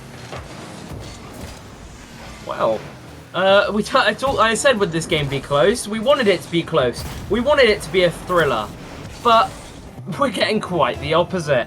We're getting a Genzai side that are ready to walk their way through. They've said, right, we've lost 1 game. That's enough. We're going to win this game now. We have 1 chance to do it. And Veiled is not going to find a pass into the midfield, and the ball's cleared away by Vortex. A huge mountain to climb. This all links back to the Game 1 score. Game 1 was 3-0 for Genzai. And, well, Pawns have got that time to come back as Zaps looking to start out with a boom down the field. A nice clear into space from Ninja Knight. A bit of space to attack for Vortex, who looks for the second. The backboard reads not been Pawns' best friend, and it's not going to be their friend tonight. Genzai 4, Pawns 0. Like, this is... I'm shocked. What do I say here? Well, I'd say it's okay because pawns aren't the worst Kings of Sir side. That would be the master side. The other sides, by the way, one of them is topped their group, and on the other side, I think the two others are in and around the play-ins. So yeah, it's not good for the prospects and the master teams. Everyone else doing all right. As well, it's just been disappointing, hasn't it? 4-0 in the final game when you really needed to get a draw to even have a chance into that final game of the season. It's just not what you want to see. They might start the comeback trail here. Vortex happy to clear it away. And Ninja takes it downfield, looking for that fifth and looking really for that insurance goal, and he almost made it. He did, and well, that 5-0 would have, I think, sealed the game with a bit of Gorilla Glue. I was going to say Gorilla Tape. Is there Gorilla Tape? I don't know. But yeah, it doesn't matter what we're sealing the game with, but the game would have been fastly shut away as Ryzen booms the ball downfield. A miss would be huge for Pawns, but he doesn't miss those. Come on, he's having a brilliant game. Oh, and I've just heard something in my ear disrupted me. God damn it, Kendo. It goes fail out to the far side. Ninja takes it away. Into the centre it goes, looking for a teammate, but again, no one quite there to follow it up. And really, a minute and 45 now. We pretty much confirm that this is going to be a victory for Genzai. A fantastic performance at that as well. Here goes Ninja off the right-hand side, way out to the far post. I mean, maybe if that went in, there was a half a chance. 62% possession for Genzai as that save once again makes it look an even prettier picture. 62% possession. They have absolutely dominated. 5 shots to 5, but they've made the 3 saves. So that's where the difference has been made. There goes Zaps to take a shot. Vortex happy to clear it away once again. I don't want to say the difference is the amount of times the ball has hit the net, but it literally is. Pawns have no saves. Genzai have 3. It's been a stellar performance from Genzai all series long as they continue their game 1 and 2 form. And it looks to be a ball middle, but it's not going to be in a pinch away from Oldham Steed. Could open up an opportunity, but no one up for it. They look beaten, Pawns, already. And well, I don't want to say there was much of a chance here, but there's going to be a goal going. And if I was a betting man, I wouldn't be betting on a comeback here. Well, I think you might be quids in if you weren't to bet on a comeback right there. 39 seconds to go, and well, we'll see if anything remarkable happens. Pawns get themselves started. We'll see what they can do into the last 38 seconds of this game. They need to play out of their skin into the last 30 because this is season on the line. Here goes Zaps looking over the top. He's got one person to beat, and he does it most wonderfully. When do I cash out? Is this on? Because we talked about this in prior games. A quick kickoff goal will open this game up massively here. Maybe not this time, but a goal in the next 10 seconds, I think, opens the game. It's a pinch from Zaps. He's looking to do it. He's got a goal. Ryzen to the backboard. Vortex, though, it's a lovely clear, and that will kill the time massively. That's not what they needed either. Ninja looking for the double tap. A missed ball here, and Oldham Steed and Genzai are going to burn the time on the clock now. Veiled is going to try and beat him. Oh, it's going to be is it going to be a knife in the heart? It is going to be. Pawns are down. Genzai make top 6, and play-ins will await them. What a performance from Genzai. Made it a little bit difficult for themselves, but into that 4th game, they stepped up and it was a dominant performance. It's a shame Pawns only woke up in the last 45 seconds of the game. Otherwise, we might have had an interesting finale. But yeah, other than that, Genzai did exactly what they needed to do, and they came here this evening. They will win on the head-to-head with that last series being a draw. So no matter what Pawns do, unless there is something dramatic, like it turns out all of Genzai are hacking or something, which I'm not accusing them of, then they are indeed through. So I imagine their disappointment for this Pawn side. You can see the series stats up on your screen. I mean, if you're scoring 16 goals in a series, you're hoping to win it. Gotta be Ninja Night. It's got to be the MVP. I'm telling you, it's got to be. Sorry to interrupt you, but I know the screen is coming on after this. It's got to be. Yes, it had to be. Yes, absolutely right. You can get back on with what you're talking with now.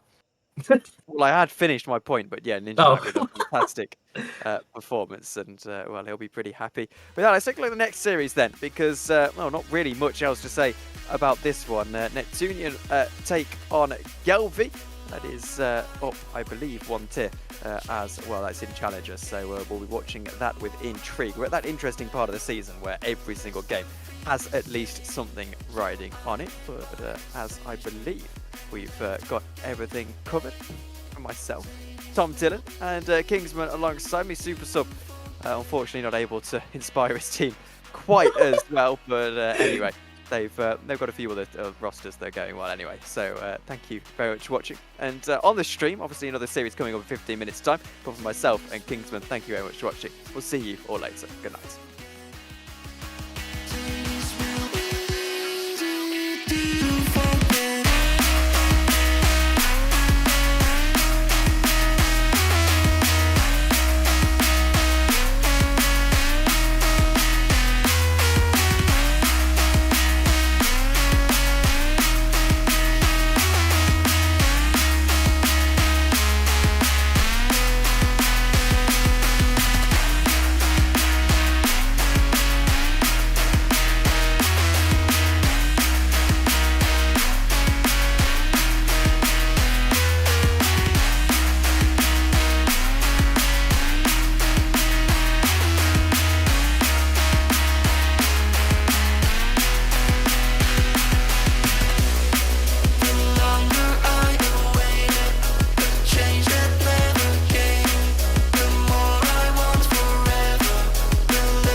Do some archbishop.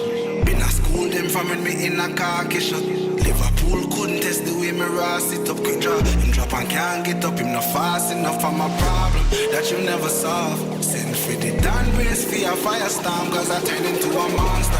Ready for the war, with a wig of flag. None of them boy, they not bad.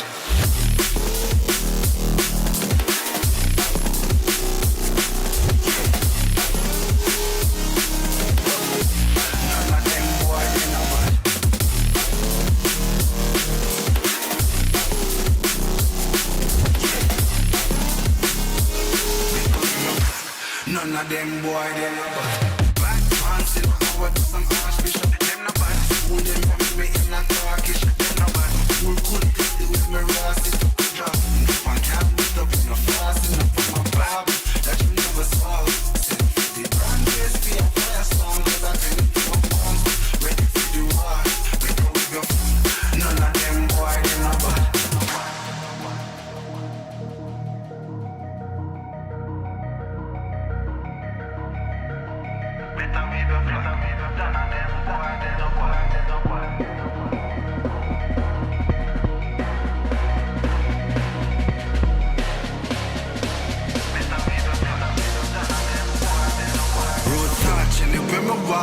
Left a mark, young gog on a regular. We say them hardly ready. Them a new type of artillery. We a boss and a Tom and Jerry. Out the blue I hit you with an airstrike. Them not bad like my air Nikes. It's a rare sight, yeah. Steady aim with precision. Equal vision with a clear sight.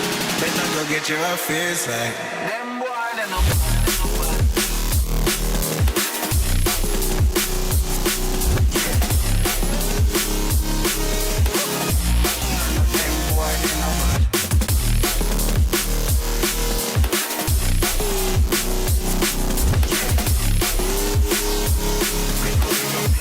None of them boy, they not bad. Road back, live in my bar.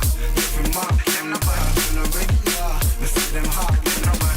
Me a new type of artillery. Hey, I'm on top, man, Jerry. All the blue, you got that airstrike, them no bad. Me every night, clear sight. Steady aim, them no bad. And it's the vision, we got clear sight. That get perfect, them boy, they no bad.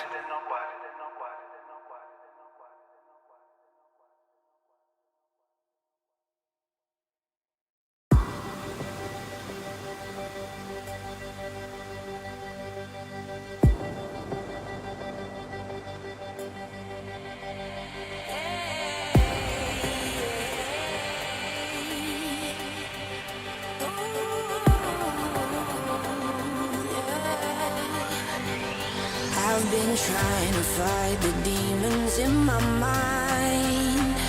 I'll prevail with every battle if I'm right. Guess my aim was off, the target's out of sight. Would I be better if I left it all behind? 'Cause we could find a way, we could find a way. Find another place where we can just escape. We could find a way, we could find a way. Find another place where we can just escape. We could find a way.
destination. Hustle, no hesitation. You know it's understated when they calling me the great. Yeah, listen, no more can I.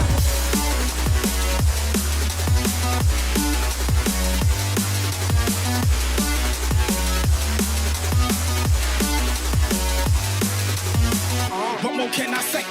Green's the color of money, then put that broccoli in my plate. I've been working really hard and giving y'all niggas a reason to hate. Got a meeting with success, don't waste my time, I can't be late. Hip hop swats, nigga, terminating haters. Started in the bleachers, now we falling like the lake. Back up on the scene, ripping for my team. Ripping off the industry, I'm on that Wolverine. Put me on vinyl records, cause we dropping, crushing and ripping it.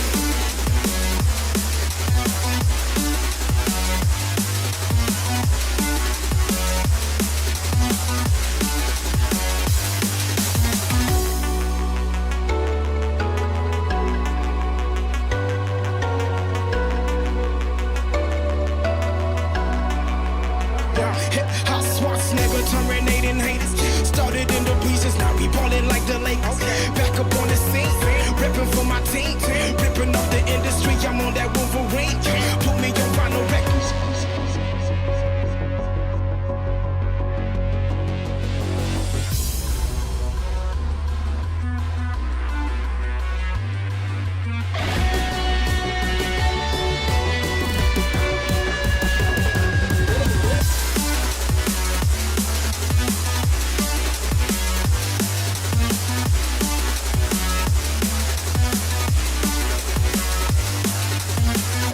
Can I say?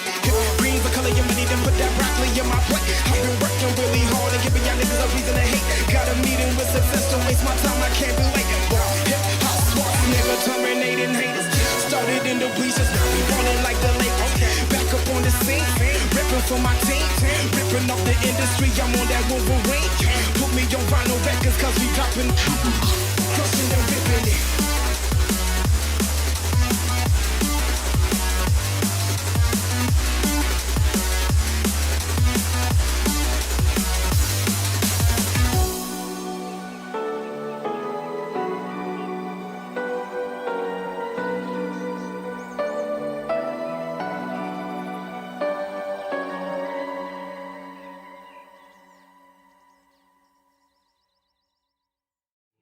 Don't know why you left me bleeding. With a broken heart, tell me if I deserve this feeling. I thought that you knew that we had something special till you end up all this way. Please tell me why you left me bleeding. With a broken heart, tell me why I deserve this.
Welcome back, ladies and gentlemen. I am found myself here again for the second series of the night. It is going to be Gelbvi versus Neptunium, and joined by me with the handsome man himself in Big Chebs.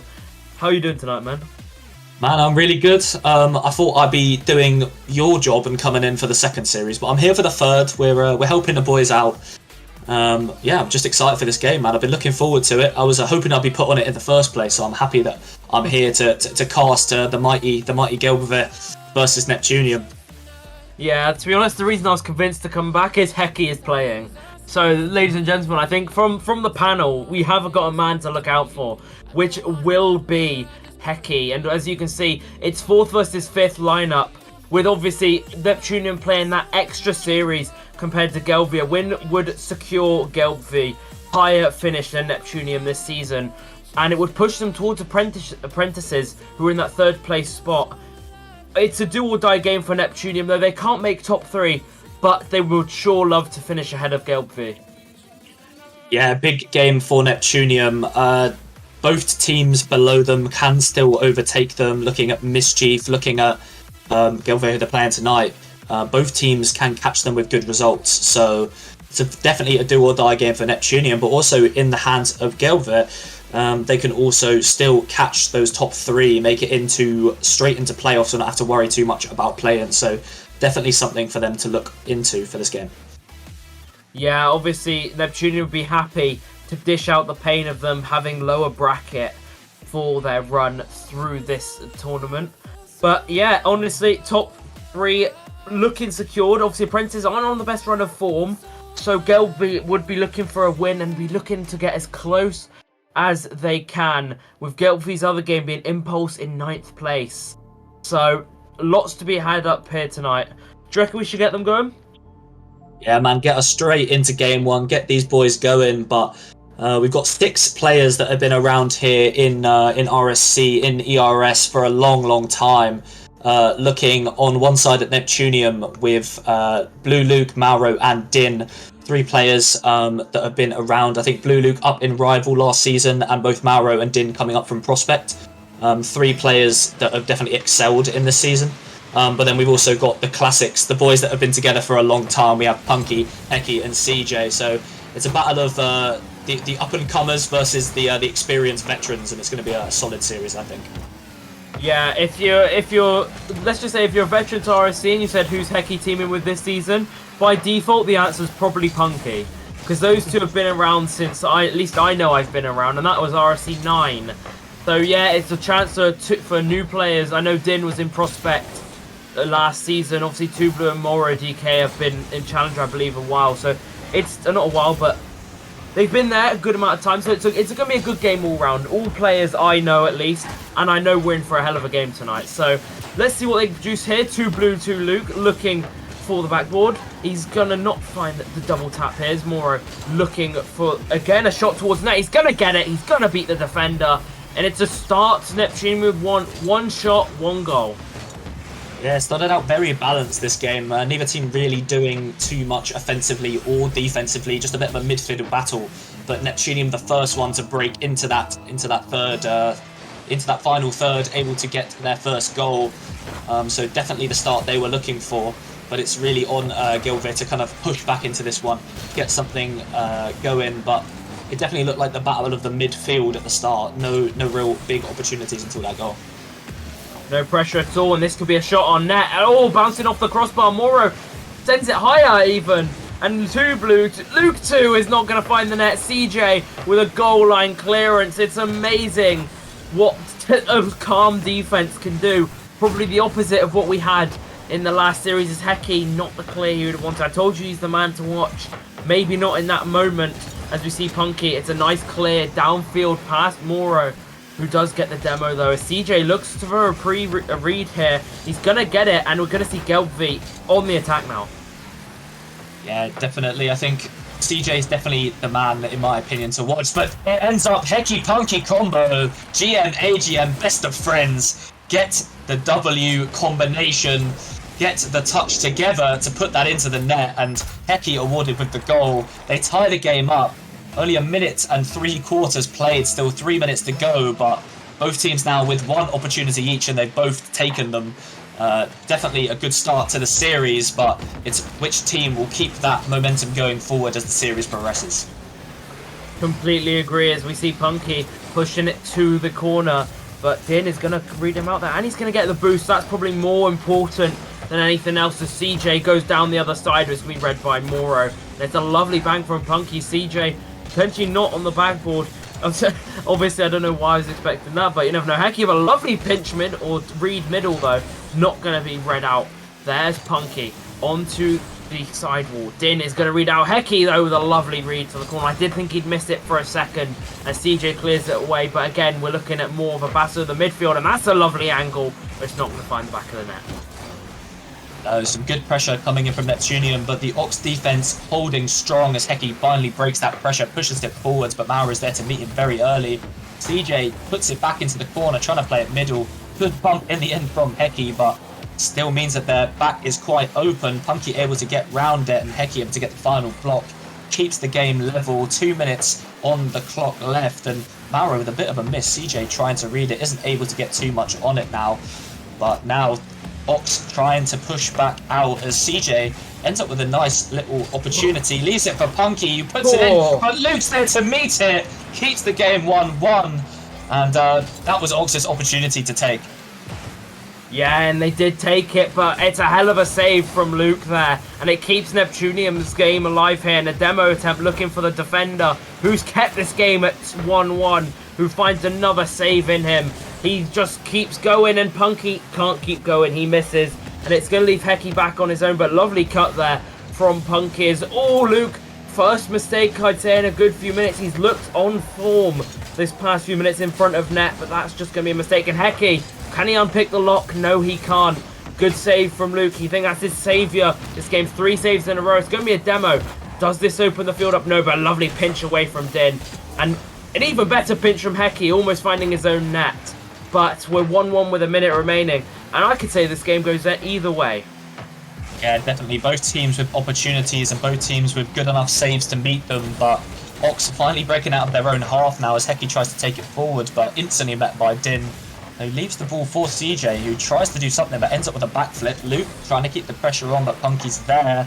Maurer now takes it round 1. He's got a pretty open net, goes for the shot. CJ's too far forwards, away from the back post, and Maurer finds that gap, puts it in and takes the lead.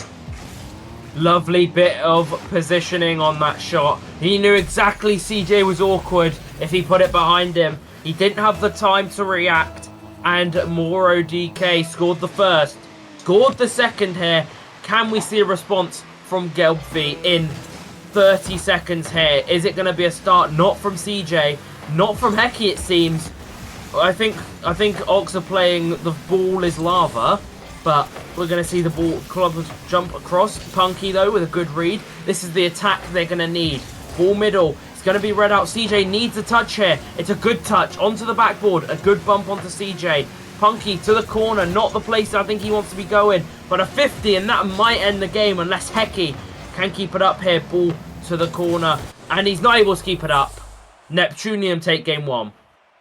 Yeah, very 50-50 game. I could have seen this going either way, but Maurer with the forward-thinking mindset, beautiful shot into that bottom corner, takes the lead for Neptunium in the game and series, but you gotta say, like, what could Gelbvi be doing better? I think there's just a bit of panic defense in that game, seeing a lot of kind of slight overcommits and a couple little double commits coming in, but maybe that's just a bit of stream nerves, maybe a bit of kind of feeling out the opponent. But yeah, going into game 2, I think they're doing well. It's a very 50-50 game, but it's seeing what more they can do to kind of tighten up that defense and stop those goals going in.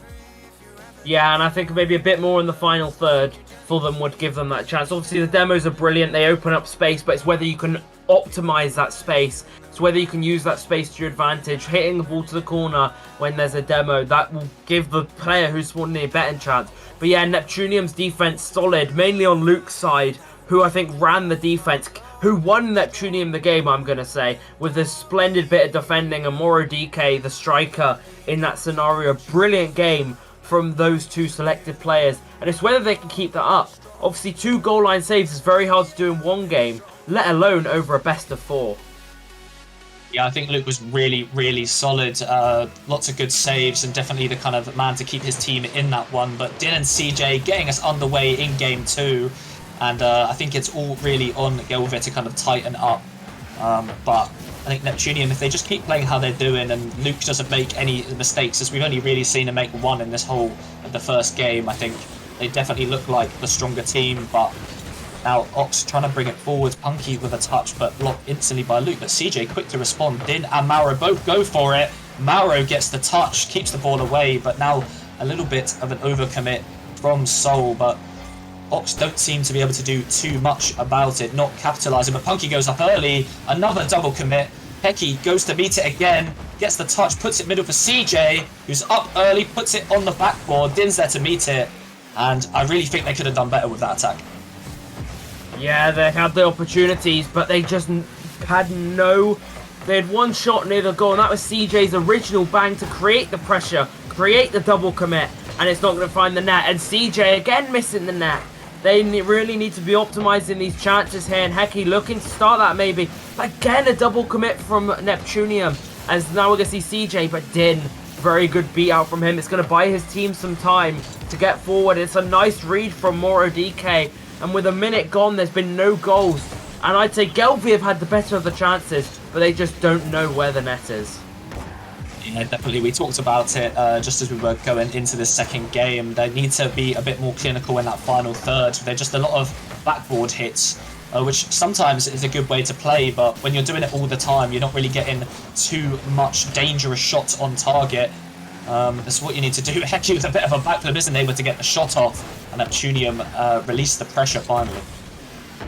They do, and it's been under pressure, but maybe not yet, as Luke has a good save. He's been the Manuel Neuer for Neptunium this game. I'm sure Yannick might enjoy that reference. Hopefully he does. As we see the ball boomed downfield now. CJ, can he beat him out? No, Luke again.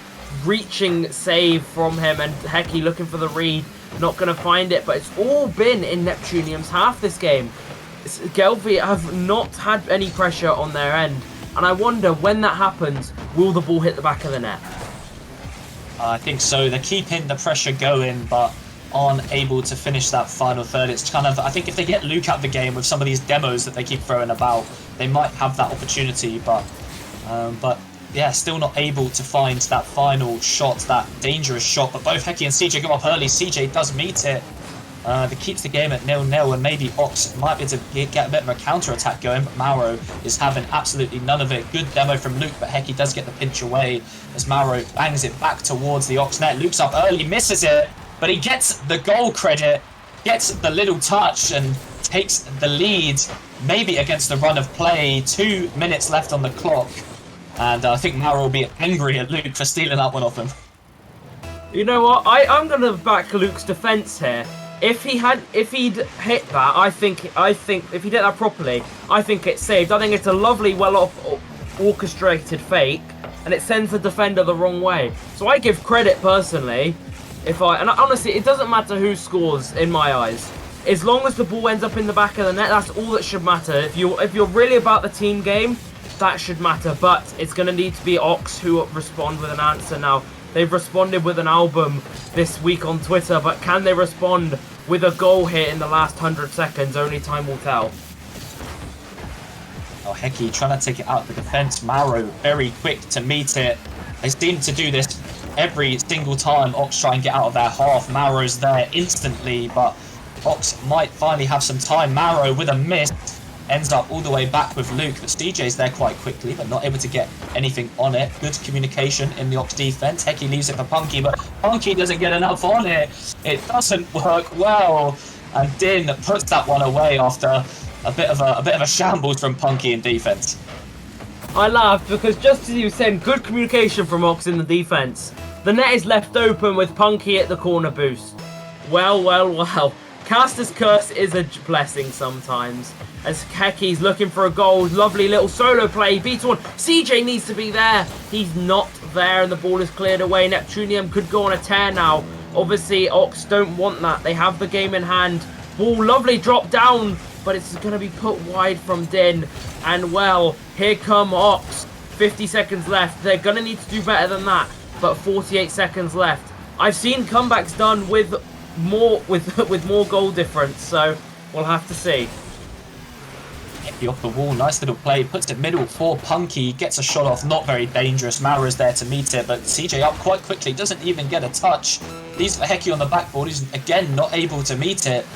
And now Punky kind of left all alone. CJ's the back behind him, good little touch, but Luke reads it perfectly, tries to put it middle for Din, who turns away just too early. 15 seconds left on the clock, and time is running out for Ox on this comeback. It is. Time is definitely up, I'd say. Unless it's a miracle. I don't know. Hecky could be a miracle worker, but he's not going to be in this game. It's going to be a 2-0 lead. Ox win is impossible in this series. The ball drops. 2-0. Neptunium looking like a very good and very well-rounded side. Yeah, very, very solid all round. Good defense, 5 saves coming in from Neptunium compared to the 3 from Gelbert. And there's your difference. Only 2 saves extra from Neptunium and 2 goals in their favour from the missing 2 saves from Ox. And it's literally, I think, just the defense that's the problem at this point. But yeah, I think it's just a mixture of defense and that tiny little bit of final thirdness coming from Gelbert, just not able to get that final goal away, as Luke and Mara just seem really solid in that defense. They do, yeah. Gelbert, they had the pressure, I'd say, for about 3 minutes in that game. The ball was just constant in the half of Neptunium, but Neptunium's communication looked spot on.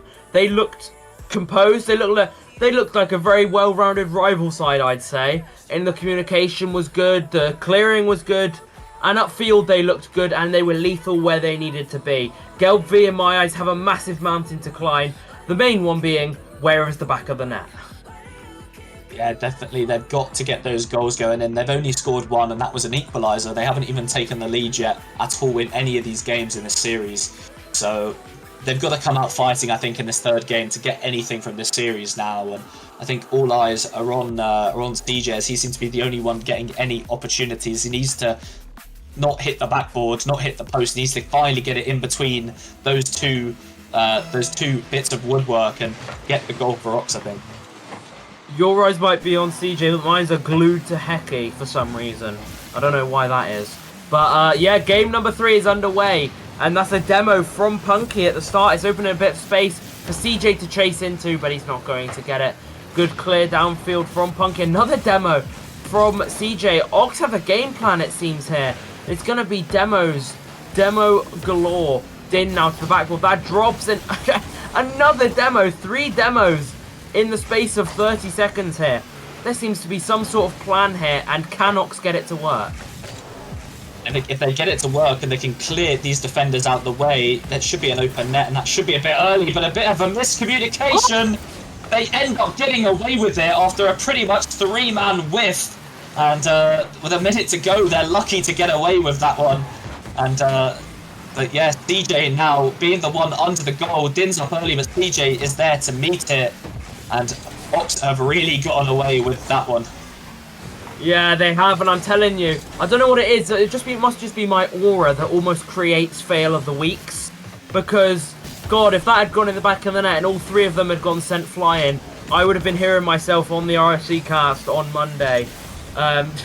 Yeah, so as we see Punky, nice clear away into a nice waft of space, but he is going to be bumped away here. Double tap from Luke, maybe he is, but it's on the crossbar. Good save from Punky off the rebound, though, as the ball just glides down now, and Punky gets a double save. Very well executed from him as Din looks to get the ball away, but he doesn't. Ball bang to the backboard now. Is there going to be anything from CJ? It is going to beat Mora DK, but it's quite the opposite of game 2, I think. It's going to be all the pressure coming from Neptunium. Do we see the goals come from Gelbert, though? Well, maybe if it's going the opposite way, we might see the goals going the opposite way, but only time will tell as Punky tries to bring it down the line. Missed from Luke, maybe a very strange mistake we haven't seen yet, but did get it past Hecky. Brings it forward. Punky's there to meet it. Now trying to go back at Neptunium's goal. Good touch from Luke, sends it forward. DJ gets the save. Maurer puts it on target. CJ with a great save, plays it off though. Woodwork. but Neptunium still building pressure. Heki not able to get any speed, leaves the goal pretty much open. Din puts it in, and Neptunium take the lead yet again.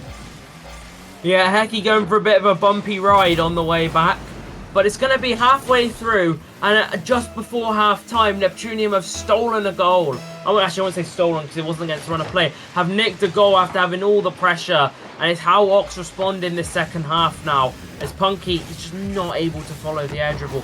Luke now gets the ball over. Moro DK, double on the way.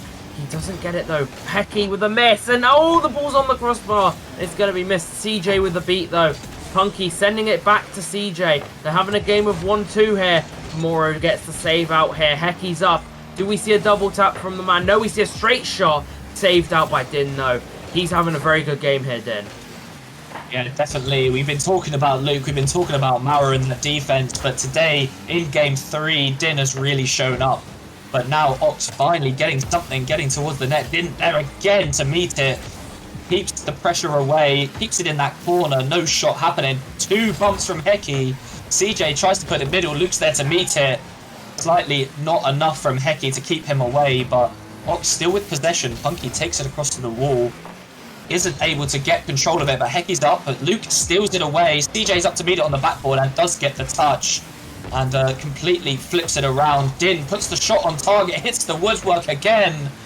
But now, Neptunium still battling away, trying to double that lead as Ox tried to break out that half. Heki puts it on the backboard, Luke's up to meet it, gets that touch. CJ knew he was going to get there. Luke doesn't make mistakes and waits for it, but CJ now tries to take it from his own half. Din meets it early, again pretty much off the woodwork, and Heki is able to beat it early. Tries to take it around Luke, who is reading that every day of the week, puts the shot on target, doubles the lead with a minute to go, and Neptunium just looks so much stronger in this game. Yeah, and they do, and well, I wouldn't even say it's Gelvi being weak. They haven't been. It's just Neptunium are coming out with passion. They are just amazing. They've really put on a show for us tonight. And even with stream nerves or not, they're showing teams what they've got to be afraid of going into playoffs. And considering I've got to make my playoff bracket prediction relatively soon, maybe I might have these guys going on a bit of a run, bit of a spoiler. Yeah, definitely looking very strong. Will definitely be worrying teams, putting down the team that had basically sat in the top 3, top 4 for most of the season, putting them to shame. Now pretty much taking 3 games off them with only 20 seconds to go. A lot of a mountain to climb. Heki with a miss as Mauro puts in the 3rd, and just everything looks like it's going wrong for Gelbevin now. Yeah, just an overcommit. Not an overcommit, but just rushed into it from Heki. And I think he knows that is going to be the game over. And it's just whether they can get game 4. It's been a hell of a performance from Neptunium. And I don't think Gelby have scored in the past 2 games, if I'm correct. And they scored 1 equaliser in game 1 and haven't scored since. So, this is a team that is 4th place in... Oh my god, 4th place in the table. And they've been held to 1 goal. That is astonishing. And Neptunium just look on a different level. Yeah, they've been so solid in this series. I wouldn't even be surprised if they go and take game 4, but yeah, it's all coming down for Gelve, but that 1 game would be almost enough to secure them that spot in play-ins, even though they've sat in play-in spots the whole season round. As we get to this point in the season where every game matters, losing a series 4-0 would be a massive disappointment for Gelve. It would be, especially considering the difference they had.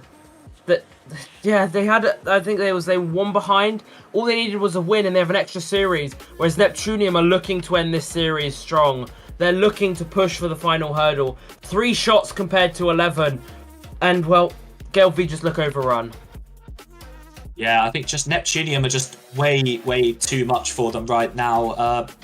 I did say maybe stream nerves, that could be causing some problems. We've seen a few mistakes coming out from Heki. We've seen a couple from Punky. I think all 3 of them have made a couple mistakes here and there, and Neptunium have just been so good to quickly capitalise on those mistakes, get those goals and hold them to pretty much 0 goals across the whole series.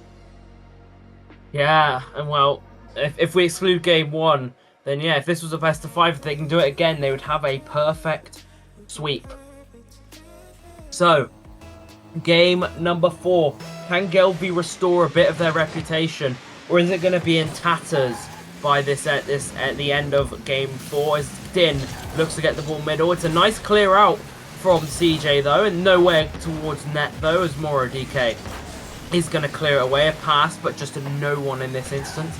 And well, we've seen Soul come out stronger. We've seen Ox come out stronger in this game, but we're seeing both sides give it all. Both sides attacking off the start. Yeah, definitely. Here in game 4, it doesn't really matter what's happened in games 1 to 3. We know who the winner of the series is, but this is all now pretty much for pride. But that one game could mean a lot to Gelbve. I believe they are 4 or 3 games ahead of 6th place. So that one game would really be strong, especially since this is their game in hand against that team. So I think even one game pretty much secures them play-ins. But looking at how this game has gone, I don't see anything other than Neptunium taking it. But 1 minute now ticked along. Only one shot on the table just now coming from Luke, as the second one goes from Punky, but good save from Mauro. And both teams now with 1 shot apiece. And neither team really looks like they've been scoring, as DJ makes a bit of a mistake. Leaves it for Din to shoot, isn't able to, and it gets saved away eventually by Punky. Mauro back in again, and DJ's there to get it. Heki isn't able to get the greatest of clearances, and Din keeps the pressure on.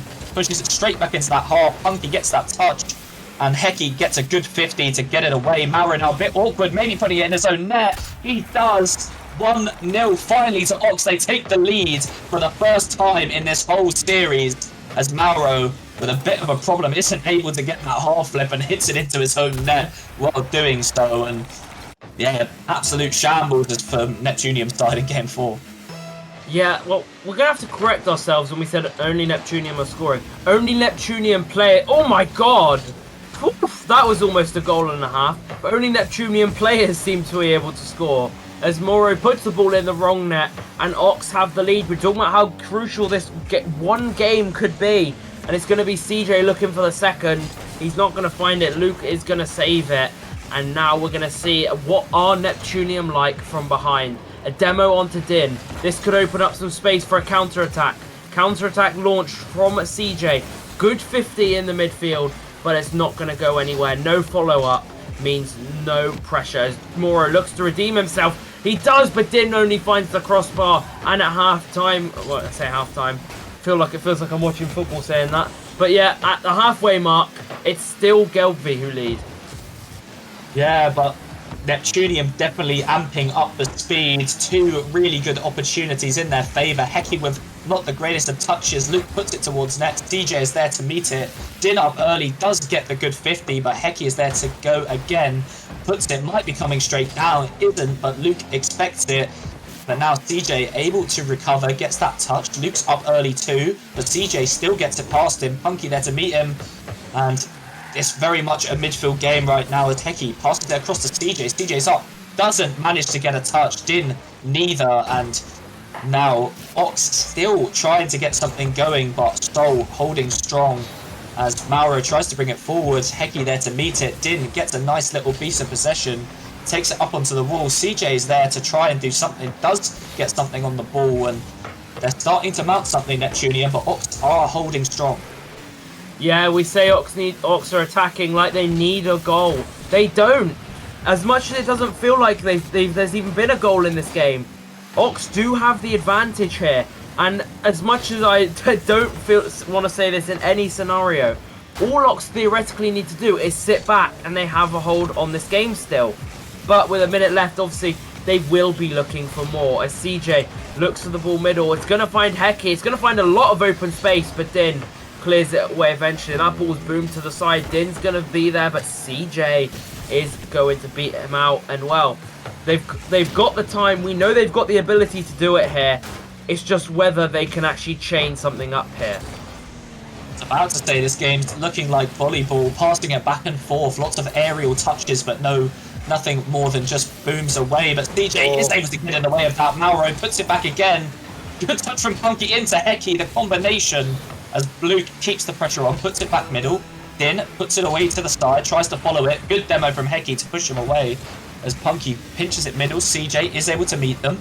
Heki tries to get a touch, isn't able to do too much. Punky puts it on target. Din with a good strong hit off to the corner. Mauro pushes it away from Heki's incoming shot. CJ now tries to bring it forward. Only 10 seconds to go. Neptunium still looking for this goal as Punky misses, leaves quite an open back net. Luke puts it high. Heki's up to meet it, misses it. CJ there. Neptunium with so much trust in Ox able to touch it. They don't. And it leads to them winning game 4. Getting something out of the series, that game we said they needed so badly. And I think all eyes fall on CJ. 5 saves in that game, holding Neptunium to that clean sheet. And I think everything in his favour for that one. Yeah, they didn't need to make me have a heart attack though, I think, on that last one, because they were just sat there for about 30 seconds whiffing some of the time. I was like, surely Neptune were going to put it in the back of the net, because how consistent they've been all series long, just not able to put something over. There you go, 1 game win, 2 goals from Ox this series, and one of them was put in by Moro DK. He's technically their tied top goal scorer in this series. So it'll be very interesting what they can do. Obviously, they have another series to go, but Neptunium season is over. They are going to finish out on strong with a win. It's going to keep their unbeaten run going. And your player of the series is going to be 2 Blue Luke 2, and very well deserved. He was just the silver lining in the backbone of that team. Very well played.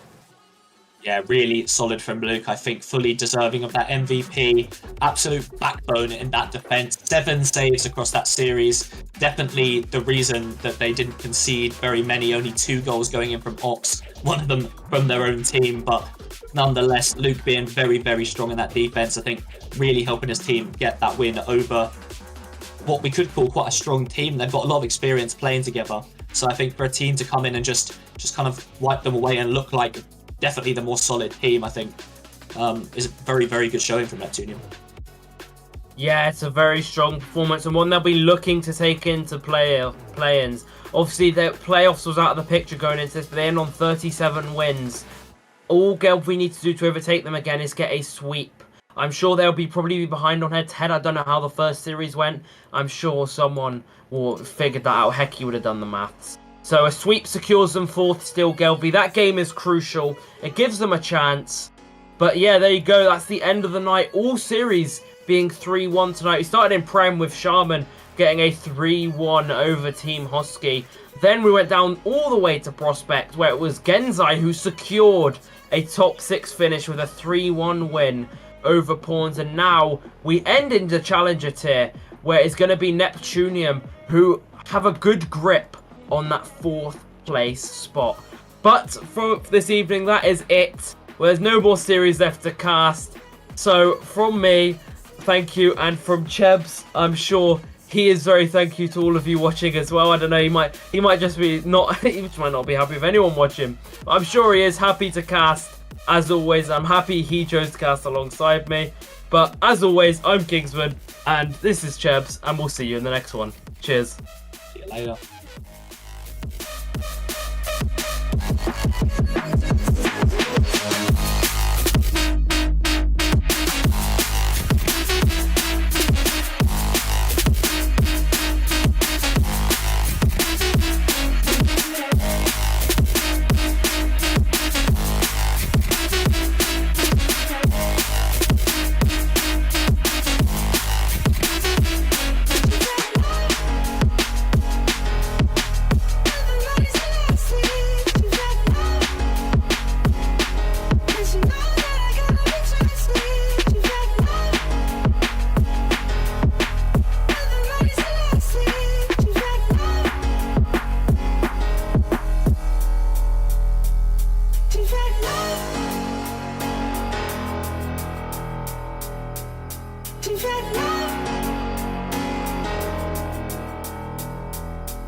matchup. How are you feeling about it on air? I think, yeah, pretty much the same. I think I backed Lane.